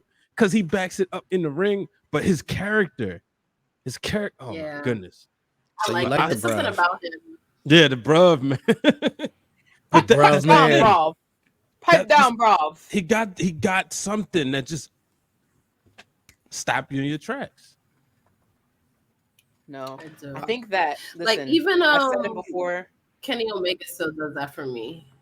Yeah, I feel the same I got way. one. The Rock versus Ricky Starks. Somebody go free Ricky Starks. Ooh. And Ethan, I'm hoping I need some more Rock matches. This boy up with him. I'm so into it too. Please. Because last night I was like, everybody was like Cody Rhodes after he told all his AEW friends to come in WWE, and I was like, listen, he still ain't go free Ricky Starks, so he still ain't shit in my book. And somebody was like, do it, hit him for me. I said, because he still ain't do it until I see Ricky Starks do this on NXT. I don't want to hear none of that. Listen, might as well. If we talking about NXT, oh my God, if we can call Mike Speedball, really cool. If we can call Speedball Mike Bailey over, come to the podium. Come get thank you, Rey Mysterio, him and Javon Evans, him and Joaquin from freaking LWO. Listen, Speedball Mike Bailey can go. Yeah. Okay. Come to the podium. I need Speedball today. I need him to. How do you feel about people? The phrase "forbidden door" now. Do you think it should be called something else? A lot of people were saying that too. They don't like the forbidden door phrase. It kind of needs a rebrand, because now that we've actually getting a pay-per-view of Forbidden Door, and AEW's kind of used that almost like to do New Japan or ROH or from other stuff. It's almost like it used to be taboo, and now that we're getting this like frequently, where it's like it's no longer like the taboo or like the R of the Forbidden Door is kind of gone, because now it's more frequent. But WWE actually using Forbidden Door for once, and again, what we got the other night was holy shit. I agree with you, Justin. I think the term now, it doesn't have, and AEW leaning into it like made it worse, because it's like, okay, well, now it's a pay-per-view name, so it kind of loses its heat, or like whatever made it like really intriguing. And also it's more fun. You know what sucks? is it's the tribalistic, insane wrestling fans that are going to keep the Forbidden Door alive because it gives them like ammunition. But like, if you think about it, it's actually more fun if we can get a Jordan Grace 2 nights a week telling different stories, still holding the same shit. Like when she walked out with that, it's something about because just the lineage of the Knockouts Championship, it's something about seeing that belt on WWE television that just gives me like chills like all over my like because it's like getting the it's probably one of the most prestigious like besides Japan in my opinion, just because it was like such a pioneer in women's wrestling. Like the fact that WWE acknowledges it is so big. Like I don't think people realize how big that is. Like it's finally getting it's commanding and demanding the respect it should have had a long time ago. Because a lot of people have wondered, and I like that you brought that up, because a lot of people have always wondered, like, why did Gail Kim go back to TNA? Why did Mickie James have that long lineage? Like, what was the aura that attracted Trinity to go, you know what? I had such a great career in WWE. I'm going to go to TNA now. The people that are not big TNA fans have always wondered that. They've been aware. It kind of was treated like AEW back then, but they've been aware that it's there. But when it comes to it commanding and demanding the respect it should have had a long time ago, now they're getting it. So now seeing it on WWE TV was like, all right, now you guys see it.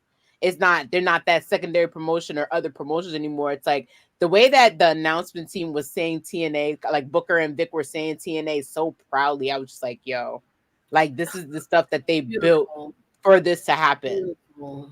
Yes, beautiful, and I love that. I love it so much, and I hope we get more. I hope we get more of that, and I hope the Forbidden Door is eliminated, but which makes this show even more fun because now it's not like, oh my god, imagine if this happens. It's like, wait, no, like the Knockout Champion can then walk into NXT and like debut, like But yeah, there's some good ones in here. Who do you think, if not Ethan Page going for the WWE NXT Championship, do you guys think there would have been a different scenario in your opinions, right? As someone who watched NXT last night, of course, watch what happens in NXT every Tuesday, 6:15 on the dot. In your scenario, who else could he have? Do you think the way he came in was perfect, or do you vision like another cross, like entry into that? Basically, of him coming in. I think that was perfect. I just think that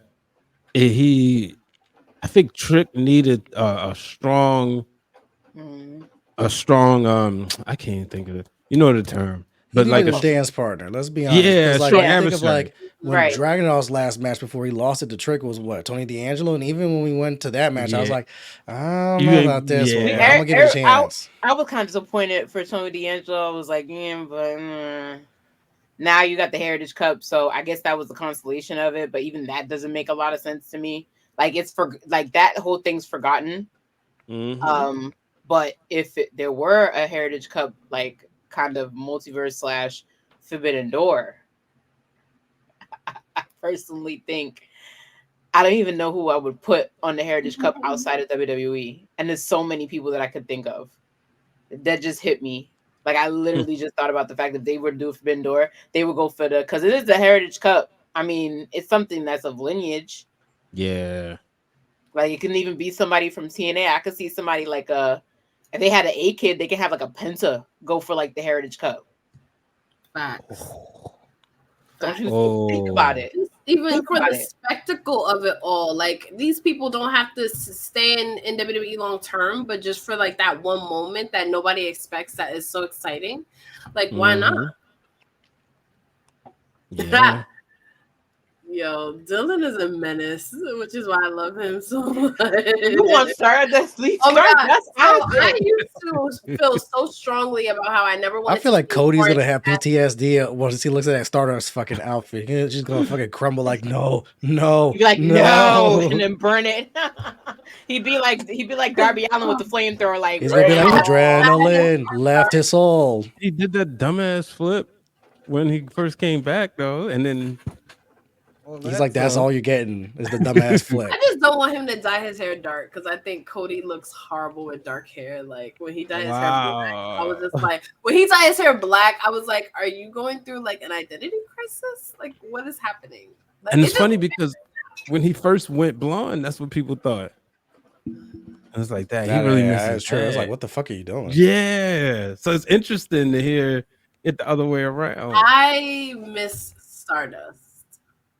I do not. Although it was entertaining. I know how much he hated that shit. I was like, yeah, I missed it. It was like in the blind spot where I was just like not watching wrestling. So my introduction to Cody Rhodes was when he was making a buzz on the indie scene, and I was just like, oh, okay. And then I saw him like in a lot of like WWE Network things, and I was like, oh, does he? I was like, oh, Goldust has a brother. Oh, okay, like you gotta remember like where I was coming from at the time. Like I was like, oh, okay, but now he's like literally one of my favorite people.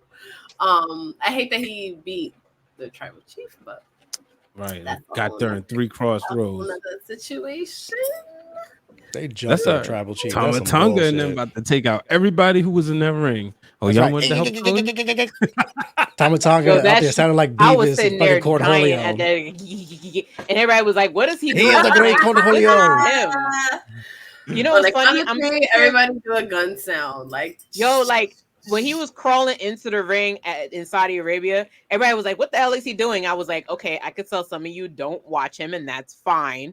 But some of us that are not new here, this is norm. It's a typical Tonga behavior. So, just you'll get used to it over time. But it was funny as hell, in my opinion. Oh, I think that would cook. I'm sorry. Flame versus New Day. Oh, that would be. I would love to see it because I think New Day would flame the fuck out of you. Yeah. Max would go into his raps, but then you forget Woods is lethal on that mic, and so is Kofi. They would clap back hard. It would be a competitive. It'll be fun. It'll be fun. I'll be entertained. Like if the Acclaim comes to the E, like you're on the New Day's turf, like y'all not about to flame us right now. Like we got this. You forget Kofi loves to twirl 24/7, and Woods got the gab on the mic too. Woods will murk them boys. He sure would. I'm sorry. Miss a beat. You got they like you got to make sure you on 100 when you're around them. When they all three together. Yeah, Max Caster needs Drake's fucking Ghost Riders for that. Oh wait. I think Drake's gonna need them back. The thing about this comment is, let's not forget he knows words. He has a PhD. Words mean things. He's Dr. Xavier Woods. Has a PhD. Let's not forget he knows words. I mean, all you gotta do is pull up the rap battle between New Day and the Usos. I was going to say that. Woods was clapping on Jimmy. He's like, "Yeah, you only here because of your wife." And Jimmy's like, "Yeah." Yeah. And then he went in on his shout out to Total Divas. I don't like it. All right, I got one more. I got one, but mine's is an easy one because we're actually probably going to get this now in AEW. I've been clamoring for this, and I didn't realize these two never went heads up at all in WWE, even though they had them there, and that's Mercedes and Athena. We never got a 1v1 in WWE. Oh my God, made no sense. Wait, yeah, it was multi-woman matches. Yeah. Make that happen. Because remember, this is Mr. Redacted. Mr. Redacted did not know what to do with Ember Moon, and this was also when Sasha was not in the title picture and was floundering during that time. So it was like, yeah, we never got a proper 1v1, and now that they're in AEW, Mercedes has a title. Athena's running shit in ROH and doing great work. Now we actually got a chance to get this shit. Heads up, I'm fucking with it. Thank you, AEW. Mm-hmm. Yeah. I've been actually asking for this as much as I've been asking for Sasha Asuka. That is, I didn't even, for some reason, I never put that in my head. Yeah, because I was like, they had to have, and it's like, no. In their current spaces, perfect. Multi-person matches, but never heads up. And I was like, really? And now I feel like Athena has both of them have so much more confidence in like what they bring to the table, because I feel like when you go in the WWE machine, you start to think about what they think makes you successful as a wrestler. But then when you leave WWE, you can actually trust your own gut and like do your own thing and be like, oh shit, I feel like Athena is in that space where like, wait, I have what it takes to do this. Imagine that translating in WWE now. Like, would like she should definitely come back in a couple years. Like, yeah, she should, because Hunter loved her. It was Mr. Redacted. I was just like, what the fuck is this? Amber Moon? Nah, he didn't know what to do. She's not white. She's not blonde. I can't understand this. Right. Is she a vampire? Is she Twilight? Black, what is this shit? She's black, but she's not like. She's the opposite of what Mr. Redacted really likes. So what do I do with this girl? Yeah. Like, not knowing what they have, because Athena represents a lot of black girls. She's non-existent for now, I think, because she's injured, but AEW can heat Athena up really quickly. Oh yeah, for sure. She ain't gonna be non-existent, especially if Mercedes is like, I want this match. It's happening. Yeah.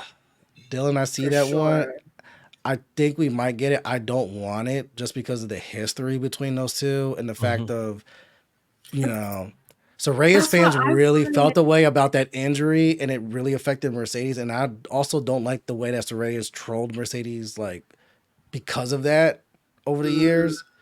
So there's one of those that's like, there's probably real life heat behind those two, even though I think it's more in Soraya's camp. But it's right there for it. It's just, I don't know if I want that. HBK and we got Matt and Edge. And if that's probably like the worst of the worst, right?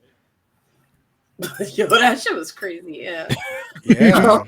But that's the thing that I like when like the perfect storm of wrestling, because of the fact that there could be so much real life heat behind that.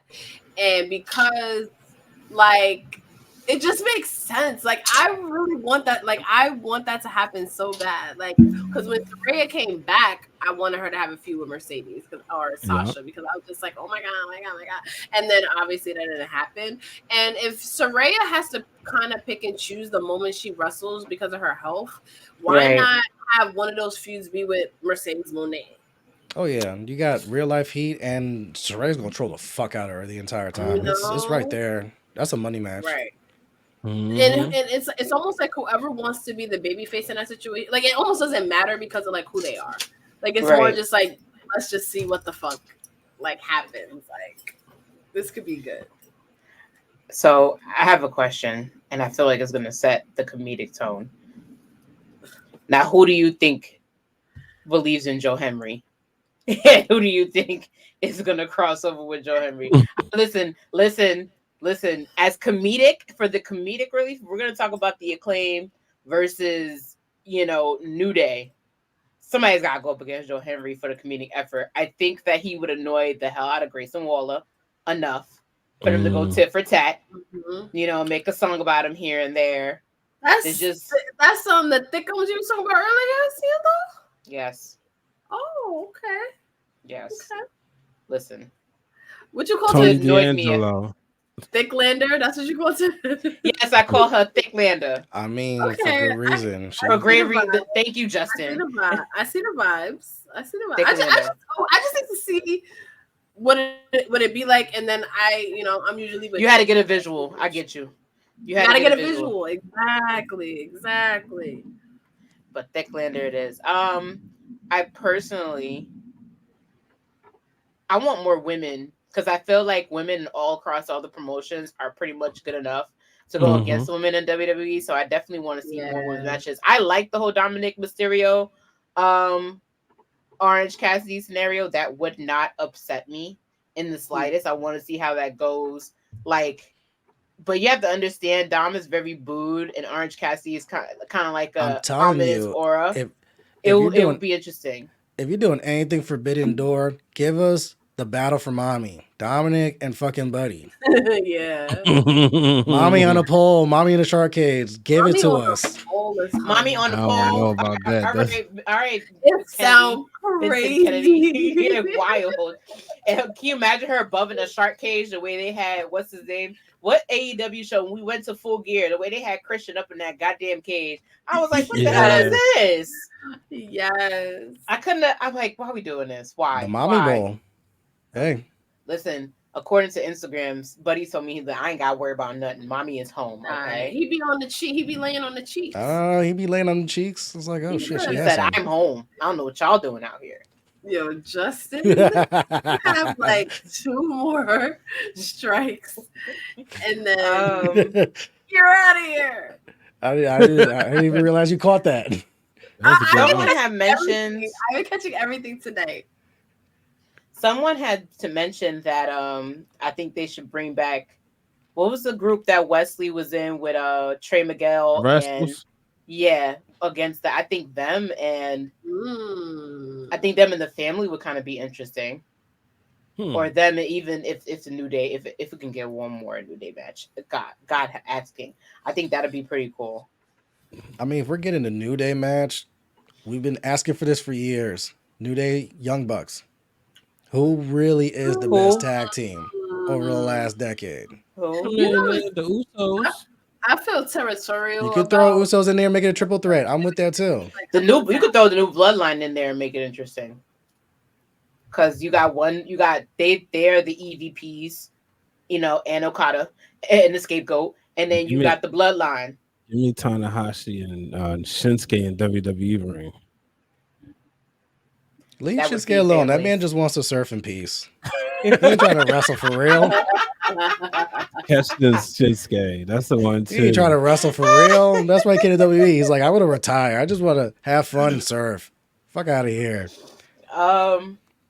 Kiera Hogan and Bianca Belair. Book it. That's an interesting dynamic, but I would like to see. Come on, Chef. What else you got? You got anybody for Josh Alexander? Keep cooking. You got anybody for Josh Alexander? Oh yeah. Well, that'd be cheating. I was gonna say Seth Rollins, but you can throw Seth Rollins over. No, I was just about to say that. That is so weird. Seth Rollins versus everyone. Let's put it that way. He's like the people. That's why I need him to heal. That's what he's doing right now. That's why I said, do not come back before SummerSlam. He crossed over to where whether we're supposed to perceive him as a heel or a face, like we have grown to respect him. That we're just it's like Randy Orton. Like is he ever? What the fuck is he? Randy Orton's just there. How about that? Him, AJ. They like, listen, we too old for this picking side shit. Yeah. If you piss me off, you piss me off. If I'm gonna work with you, that's where we gonna go. I am here for this. I'm here for a good time. I ain't here for a long time, but I'm making it worth it. That's where their head is at. Adorable. Oh my god, he is so adorable. Oh, I love him. What's his name again? Is that Daniel Garcia? Yes. Daniel Garcia. Daniel Garcia. I need Daniel Garcia. I need Daniel Garcia and Carmelo Hayes. For the love of God, if you ever want to run that again like the old days, please. Somebody in my group chat. Like the old days. For me. Someone needs a horny spray. For me. You shut up. Hold on. I know what time it is.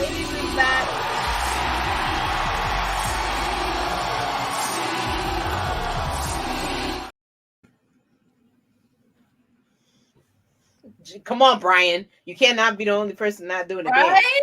My bad. I was navigating. No, Brian's in there. Justice for Willow. Oh my god, is she wrestling? Is she wrestling? Yeah, TBS title on the line.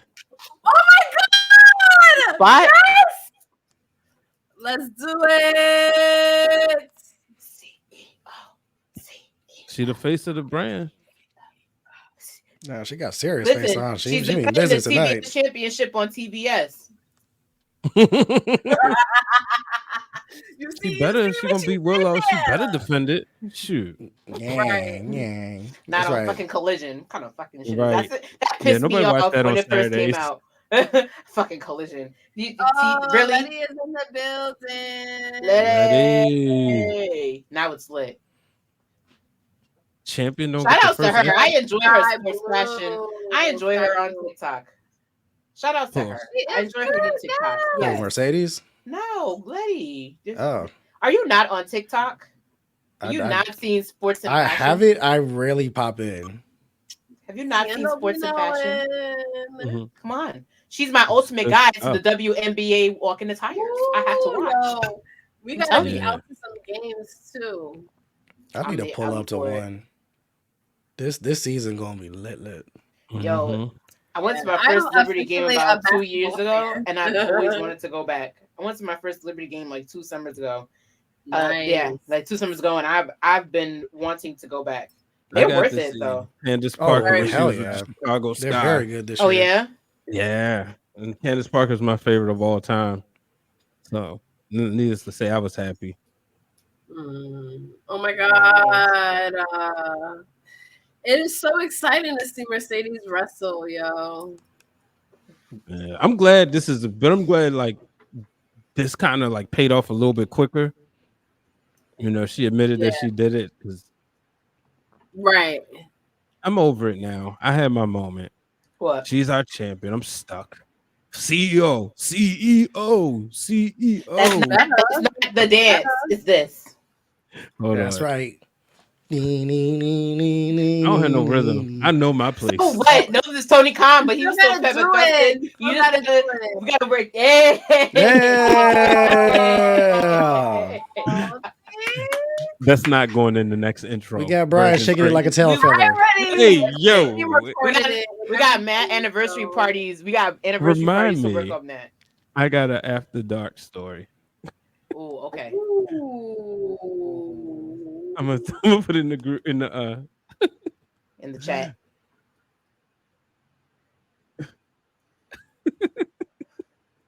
It is very exciting watching Mercedes wrestle still, like to this day. We really waited months for this. Like, no, we waited an entire fucking year for this. Okay. I'm invested, Brian, especially after the comment, but we're gonna talk. Because I'm like, oh, wait, somebody was trying to say they slime. Okay.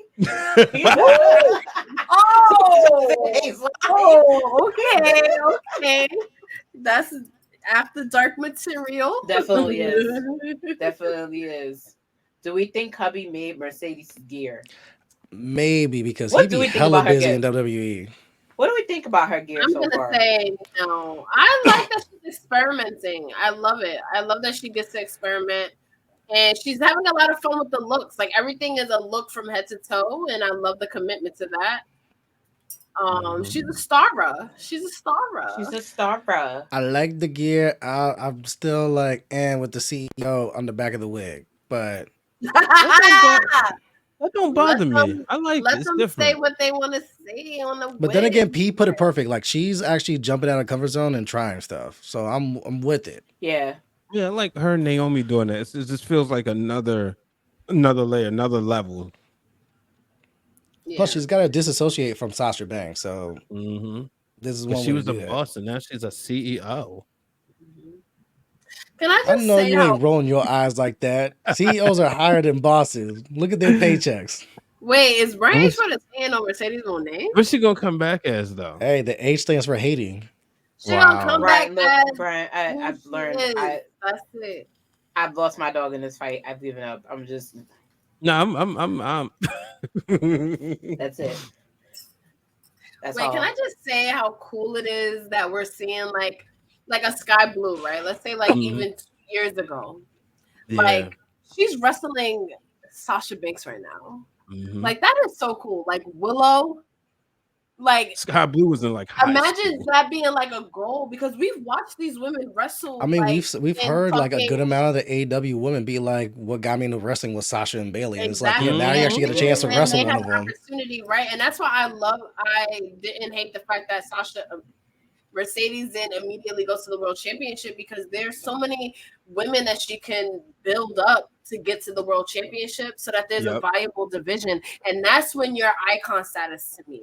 That's when you push wrestling forward. Like Mercedes Moné is like, yes, I am who I am, but I'm going to use that to push wrestling forward. Bailey, same thing. Even if it's to like her detriment almost with Bailey, where you know what I mean? I feel like she's so like let's put everybody else in front, almost where she doesn't get the shine. But like that's to me what makes you an icon. That's why I would never talk dirty on Natalia, like ever. Like what she's doing to push wrestling forward on so many, her and TJ on so many different levels. Like, how dare you badmouth Natalia Neidhart? Like, they're haters. Wait, listen, who badmouths her?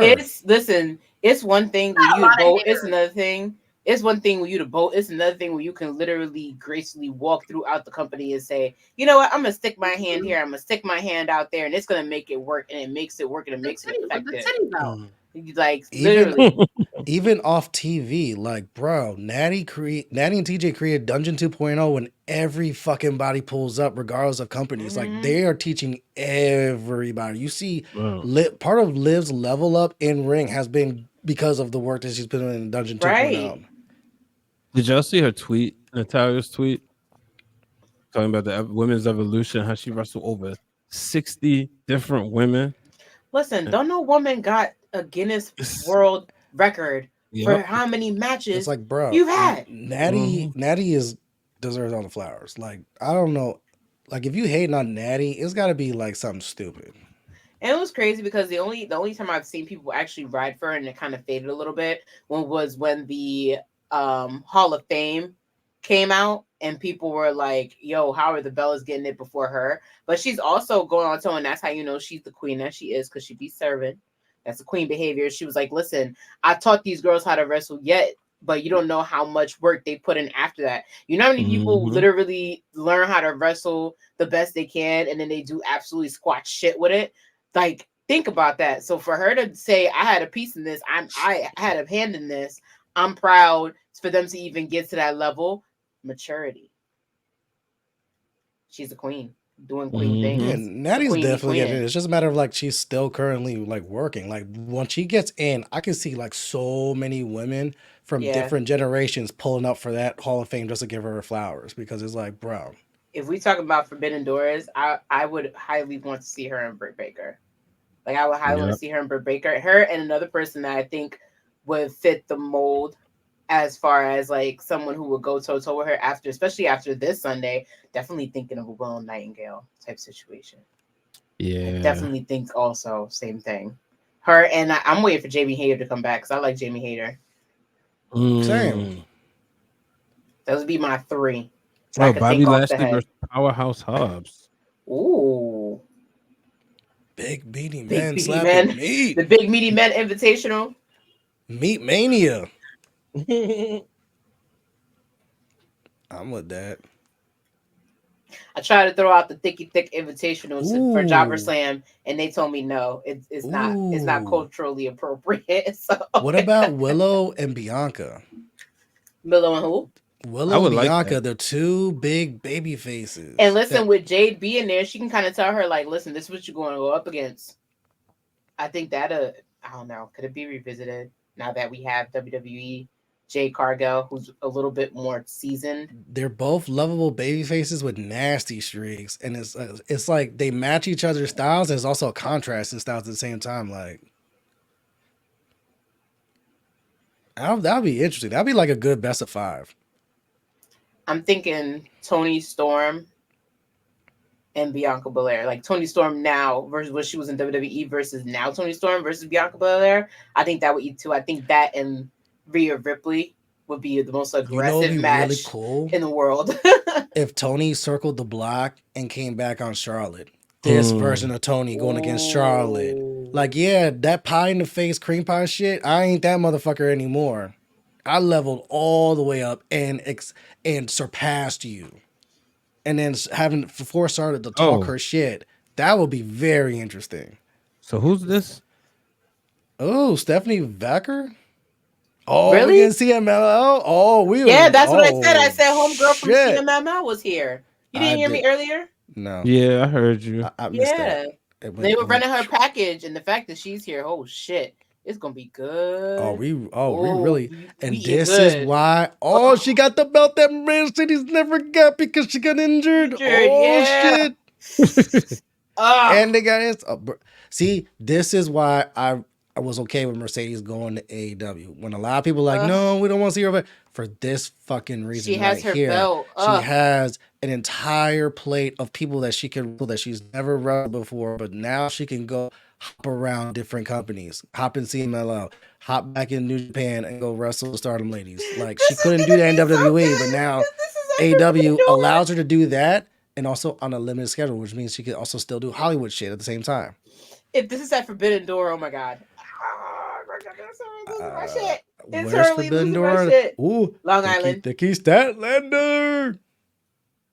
Look at her. Listen. See, we're getting fed with some women stuff tonight. What's the name saw? He was like, "Listen, Sexy Red took over the airwaves too much. I gotta bring shit back, run shit the fuck back." So, I mean, for good reason. But then again, shout out to NXT because they've just been doing fantastic work. I don't think Kris Statlander and I would even think her and not if Statlander would have wrestled somebody Forbidden Door wise or crossover wise. Rhea. Yeah, that's what I was about to say. I think that will work out. But now she's trying to do a softer approach. She's doing a heel approach, which I think is something that she should have been doing. I mean, nothing against her being a babyface, but I just think Stokely's such a dickhead that I think that it's better if they're just heels, like manager and wrestler heels. And I know people are so used to him and Jade being a thing, but I just think he's better on the mic when he's like, Yeah, especially if you're going after Willow. Willow's like pure meat babyface for AEW. Like, you ain't gotta turn her. She can get tough. She can, but save that. Save that. That's coming. Because who do you have as a pure white meat babyface on your AEW women's roster right now? Because Tony's a heel. Mm-hmm. Tony's a heel. Mercedes a heel. Chris is now a heel.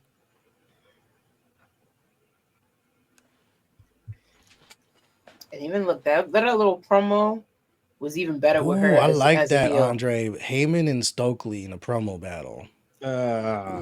Nah. Stokely's getting eaten alive. Yeah. He get eaten alive. Chom yum yum. I'm sorry. What? Yeah. I mean, I just want to see it because I want to see it. Heyman is one volume past 10 away from just knocking everybody out the promo park. This is the same guy who softly told Adam Pearce, "I'm from New York. I'll whoop your ass." You disrespect. I mean, that Hall of Fame speech was an all-timer. Yeah, like that was an all-timer. Nah, sorry. Stokely, I like you, but you getting chewed up and spit. I like the thought, Andre, but yeah, now that you think about it, it's like, yeah, you're gonna put Stokely against that man that had fucking everyone in Philly at a Hall of Fame eating out of his fucking hand. They didn't. That Hall of Fame was over when he left. Like, I'm sorry, there's no. Oh yeah, we rolled out quickly. The Hall of Fame shit is the done. Rock. Bye. Horticulture time. Oh man. Trying to think, there's so many. I just think that now it's exciting that to see people go, oh, this person from another promotion, because think about how taboo that's. Like something like, just like Brian said it earlier, that's like WWE 2K like booking that we're talking about, and now we finally get that open opportunity to be like, listen, if this can this and this happen, can this and that happen? Like, I'm just really glad we're in a time where we can actually have this conversation. Yeah. And I hope we get to have more conversations like this. Oh yeah, definitely. It makes me wish Kenny was healthy, because Kenny and fucking Roman. Yeah, that's the match. Like, obviously people are gonna want Kenny and Seth, but Kenny and Roman's really the match. Yeah, I know how I feel about that, man. Don't do that. And a healthy Kenny versus Tribal Chief Roman. Yeah, I know how I feel about that, man. Don't do that. Don't do that.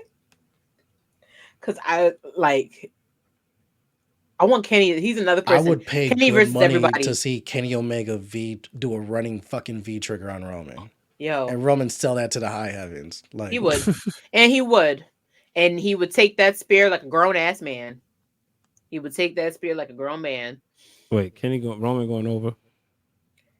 Ooh. Yeah. Okay, cool. Or you could do, or you could do, Listen, you could do best of 3. That way they each get a win, No. and then have the third one decided. But No, nah. nobody beats my tribal chief. Nah. If you want Kenny, if that you one want would Kenny make to beat sense somebody, just to see. you want Kenny to beat somebody, you put him against Drew McIntyre, but not to beat Roman Reigns. But here's why I'm okay with that too. It's not just like Robert Kenny. It's like that One Ring Angel's a thing of beauty, and no one fucking kicks out of that shit. No, yeah, Nah, that's true. but You ain't getting 3 fucking One Ring Angels like you're getting 3 Crossroads. He gets you with 1. That's it. But like I said, if you want somebody to literally have somebody to beat freaking to be beaten against Kenny Omega, like somebody Kenny Omega to beat, you put him against a Drew McIntyre. You can't do that with Tribal Chief. I'm sorry. And it's like and I know people are probably gonna be up in arms about that because Kenny has such a high record as being the belt collector. But nah, nobody's beating Roman. I'm sorry. Yeah. But it will be that shock factor of like, holy shit, Kenny got him up in the one way. Holy shit, Kenny pinned him. That would be a bigger holy shit moment than when Jay beat Roman. I've been dying. I mean, MJF versus Seth Rollins would also cook along. Oh yeah, that would be really, really good. Especially because Seth would know how to sell any story that he needs to, like, or him and AJ Styles. Ooh, love that. I think MJF Seth is better because I think people forget how good Seth's mic work is when he's really pushed that limit, and MJF's going to take him to deep waters with his promos. I think Seth can really handle that shit. Yeah, because Seth is a one trick pony like MJF is. MJF you're just hooking off on everyone today, Brian. Well, think about it. Can MJF don't cut great babyface promos? Seth Rollins can go cut great babyface. He's better off when the hype in certain places. And when he's mad about stuff, And I just told you that, and I'm from Long Island, New York. Like it's all the same cadence. Seth Rollins can go. We know it shows that you're from Long Island. we listen. Long Island just discovered you from Long Island, child. Like he's told it so many times. It's great to have that hometown advantage because it makes perfect sense for him to come back. Because if Forbidden Door, they show that tattoo again. Who the fuck did your shit? Fake. I was hoping that was fake. I was like, bro, is that real? Who did that? That could have been better. Could have been a rush job, You make all that money, you got like that one. A jail tattoo. Ooh, goddamn. Yeah. I mean, kind of does look like true. it. I'm about to say it's sad but true.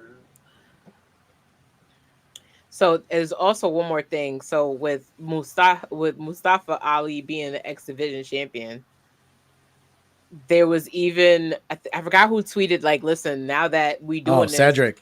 Yeah, listen. Cedric's like, "Yo, since we're doing Forbidden Doors, can I pull up?" And Mustafa's like, "I mean, you gave me a title shot. It's there, and they know we want to see this match. They know they could wrestle 100 fucking times, and we're all gonna be down for it every single time.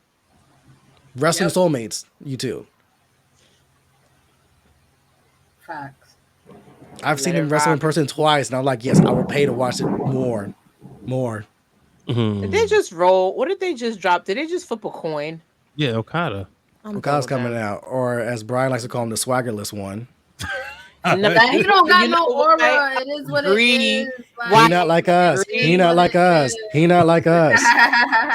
Because it's just the way that things have happened timeline wise that I'm just like, okay. Like this isn't what I expected. Like when he first came, it was like holy shit, and now it's like, oh okay. And I think it's also because he's tied into this EVP shit, like this new y'all can't even call yourselves the new elite. Like who are you insulting? Like no, I guess who are you insulting? You're insulting no one because it's not. They're even insulting themselves. Yeah, and we get it. You guys are trying to feed into your hero character and everything that's going online. Like now, great. We know you in the comment section. So what? Like that's all that this gives me. And you put Okada in this. Like if it had just been them and Jack Perry, totally makes sense. Okada could have been left by himself. He don't need them. And that's why I think bothers me the most. And I get it. They're the elite now. But it's just like it's not working. Like you can't replace Agreed. Listen, what did Nikki say? You can't outdo the doer, outshine the shiner. Or Jocelyn Hernandez, they said nobody is better than the original. And that's why I stick on You that. know what it is though too, Seindole, is because everyone wants to see Okada and Kenny's not healthy and it's not going to be back anytime soon. So I think that's part of the reason why you pair it, because when Kenny comes back, there's a story there. Whereas like we basically booted you for Okada. Mm-hmm. And then it was like this whole talk over, and in the sense of the defense, I don't even know if WWE would have treated Okada well. If we're gonna be completely 100, because look at everything they have to make up for. Look at everything post WrestleMania they're trying to stand up to. It would have been great to see Okada at a Saudi Arabia, or in what do we have coming up now? Clash of the Castle. In Clash of the Castle, him coming back to Toronto for Money in the Bank. It would have been so great to see it.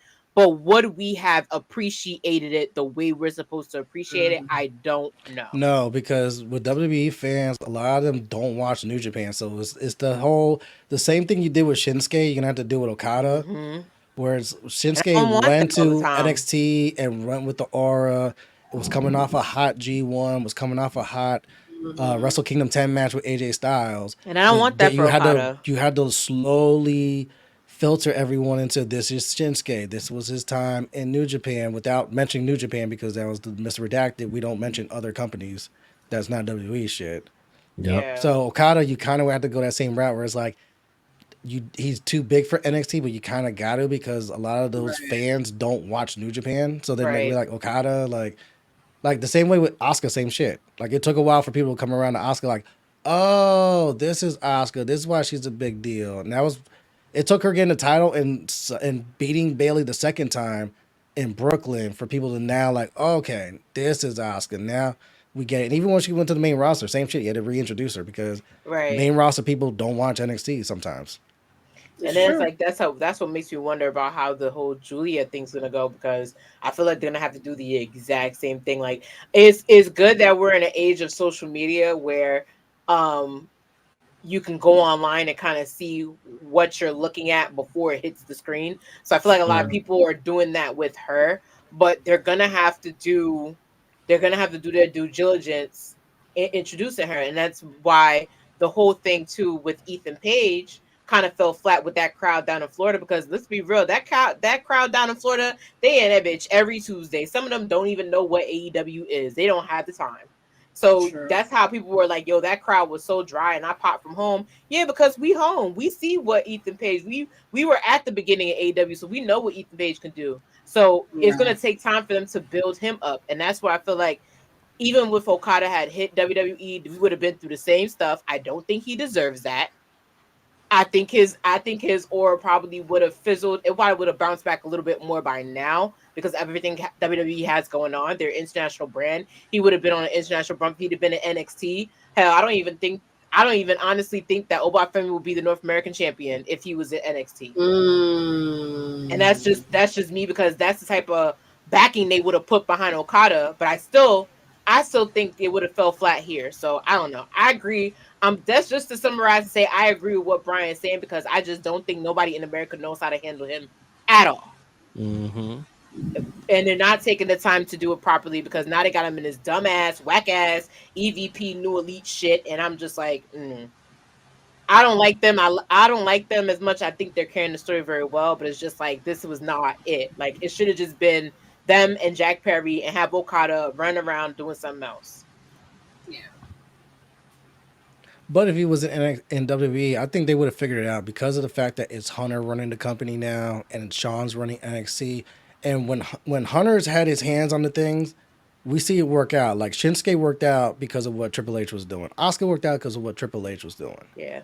So Julia's going to be fine, because obviously Sean and Hunter are going to have a plan for Julia. She's going to be fine. And that's where Okada would have been fine in WWE. We probably would have had Okada versus Jey Uso, or versus Aura. We had Okada versus Randy Orton. And that would have fucking slapped. It's like, here's your doppelgangers. Randy Orton, here's your tethered. From the beyond. He's just been in Japan for decades. There you go. I like that. I like Okada versus Randy Orton.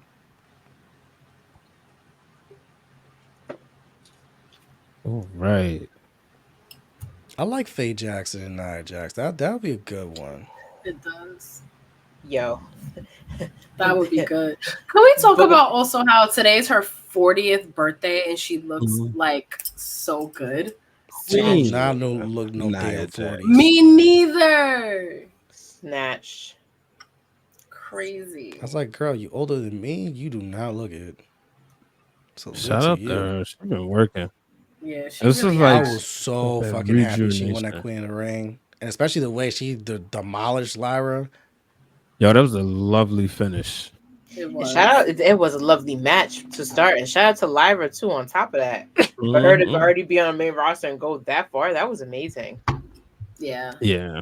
That was a good I enjoyed that tournament, I will say. How about you guys? I enjoyed it.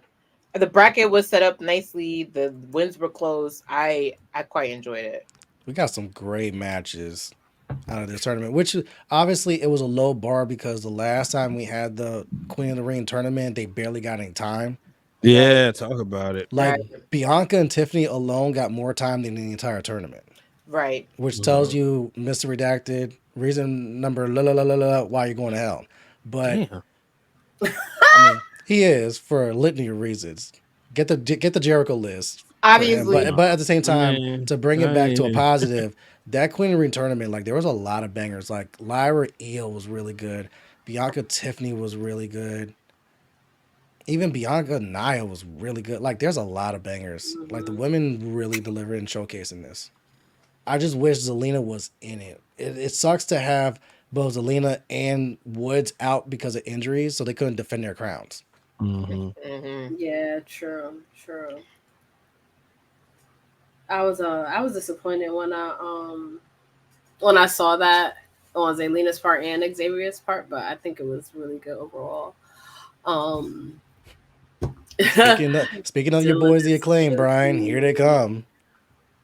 Please don't. I hope he don't start. Oh, he doesn't have a mic. Nope, he ain't rapping this one. Thank the Lord. He's pulling a Drake and sit this one out. Look at Mr. Christopher Daniels. Yep. That's a really I've always wanted to see back then I always wanted to see Christopher Daniels fight somebody in WWE, but I couldn't remember. It was like between him. I think at the time I think him and Dolph Ziggler would have a good show, but now that Dolph Ziggler is technically not in WWE, I can't say Dolph Ziggler. But I just think that Christopher Daniels, when we talk TNA, he's the same way. Like he's one of the forefronts. He's one of the founding fathers on it. So I was just like, he's a good wrestler. Who would he wrestle? Yeah. I'm gonna figure that out. He didn't get that shirt and tie from Goodwill. Dylan, he got that from Marshalls. Listen, That's don't like sleep on Marshalls. I love me some Sleep on fucking Marshalls. That and Listen. TJ Maxx. Mhm. Official Maxinista over here. I find some good shit. Let's not don't sleep on Marshalls. I'm not shitting on it. I'm just saying Dylan was saying it was giving When you- Goodwill. I was like, it's you not giving need- Goodwill, it's giving when Five you Below. need that quick, when you need that quick vacation, I'm done with you. Not Five Below. You don't even sell a lot of clothes. I'm dead. Listen, when you need that quick vacation fit, but you don't want to spend money on the Marshalls is the way to go. Okay, they still have two pieces. I mean, Marshalls has some good stuff, so I'm not hating on They that. definitely do. Ross, Dress for Less. Don't sleep on them either. In the South, they popping. I don't know what's going on over I'm here. sure. I'll hit the snooze button on them. Ooh. I'm dead.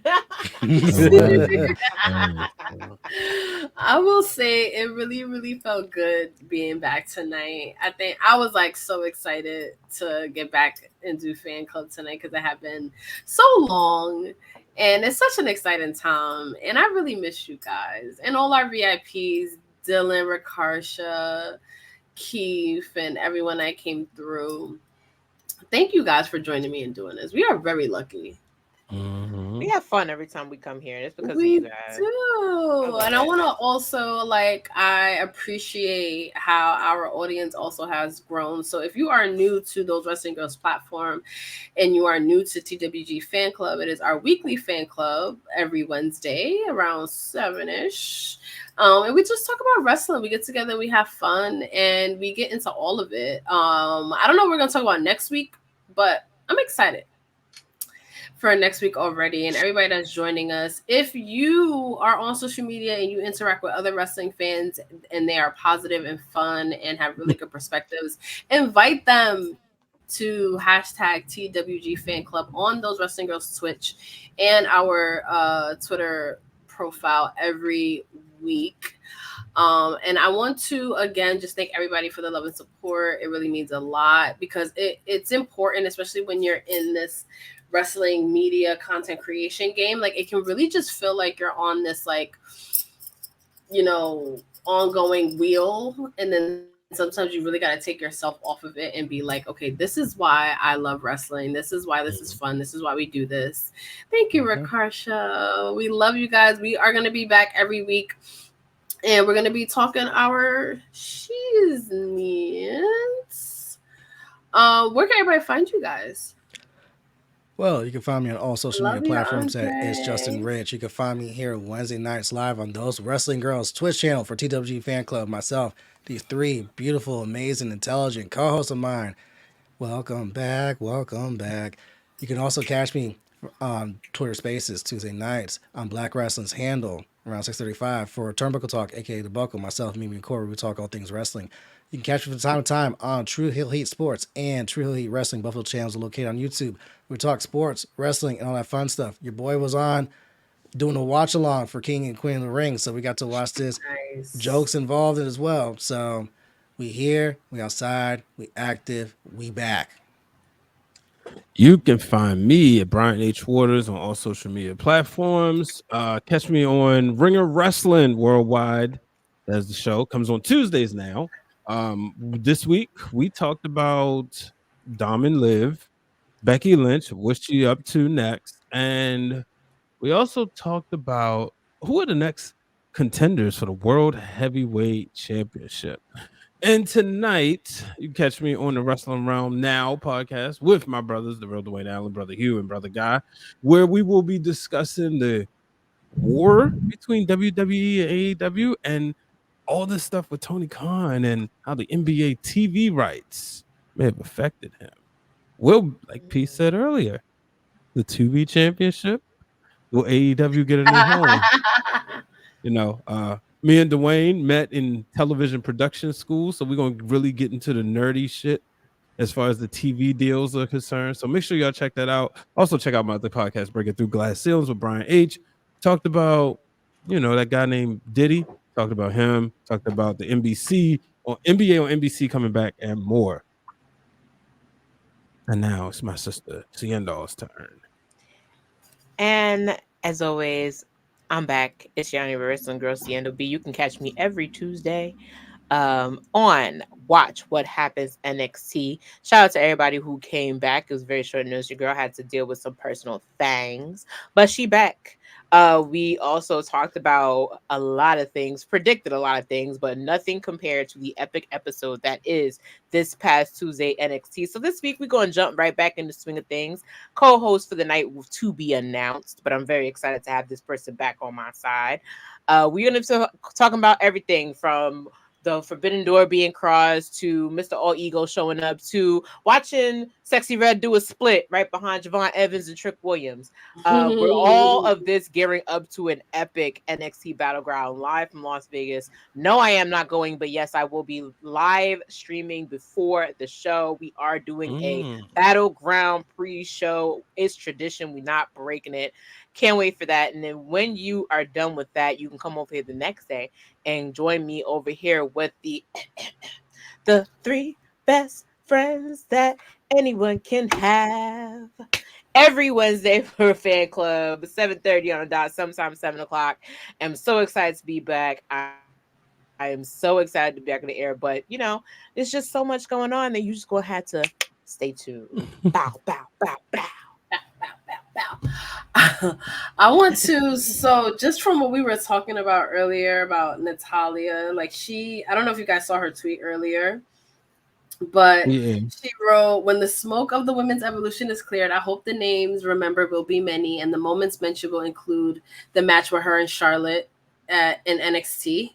She says She wrestled over 60 different women and holds the record for most female matches in WWE. Like, that is huge. Like, I don't think that is something that we should take lightly, especially her being a woman, one of the few women to come out of the Heart dungeon. So I want to close out on that because I really felt that tweet and I needed a moment to just remember like why I even do this shit in the first place. And that tweet has a lot to do with it. So I want to close out on that. And I just want to also just send love to everybody in the fan club, all our VIP, all of the TWG network family, all of my crew. Thank you guys. And I'm excited. We back in this shit. We're going to see everybody next Wednesday.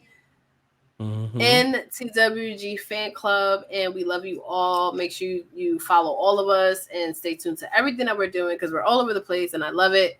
And we will see you next week. As I love goodbye y'all. and good night.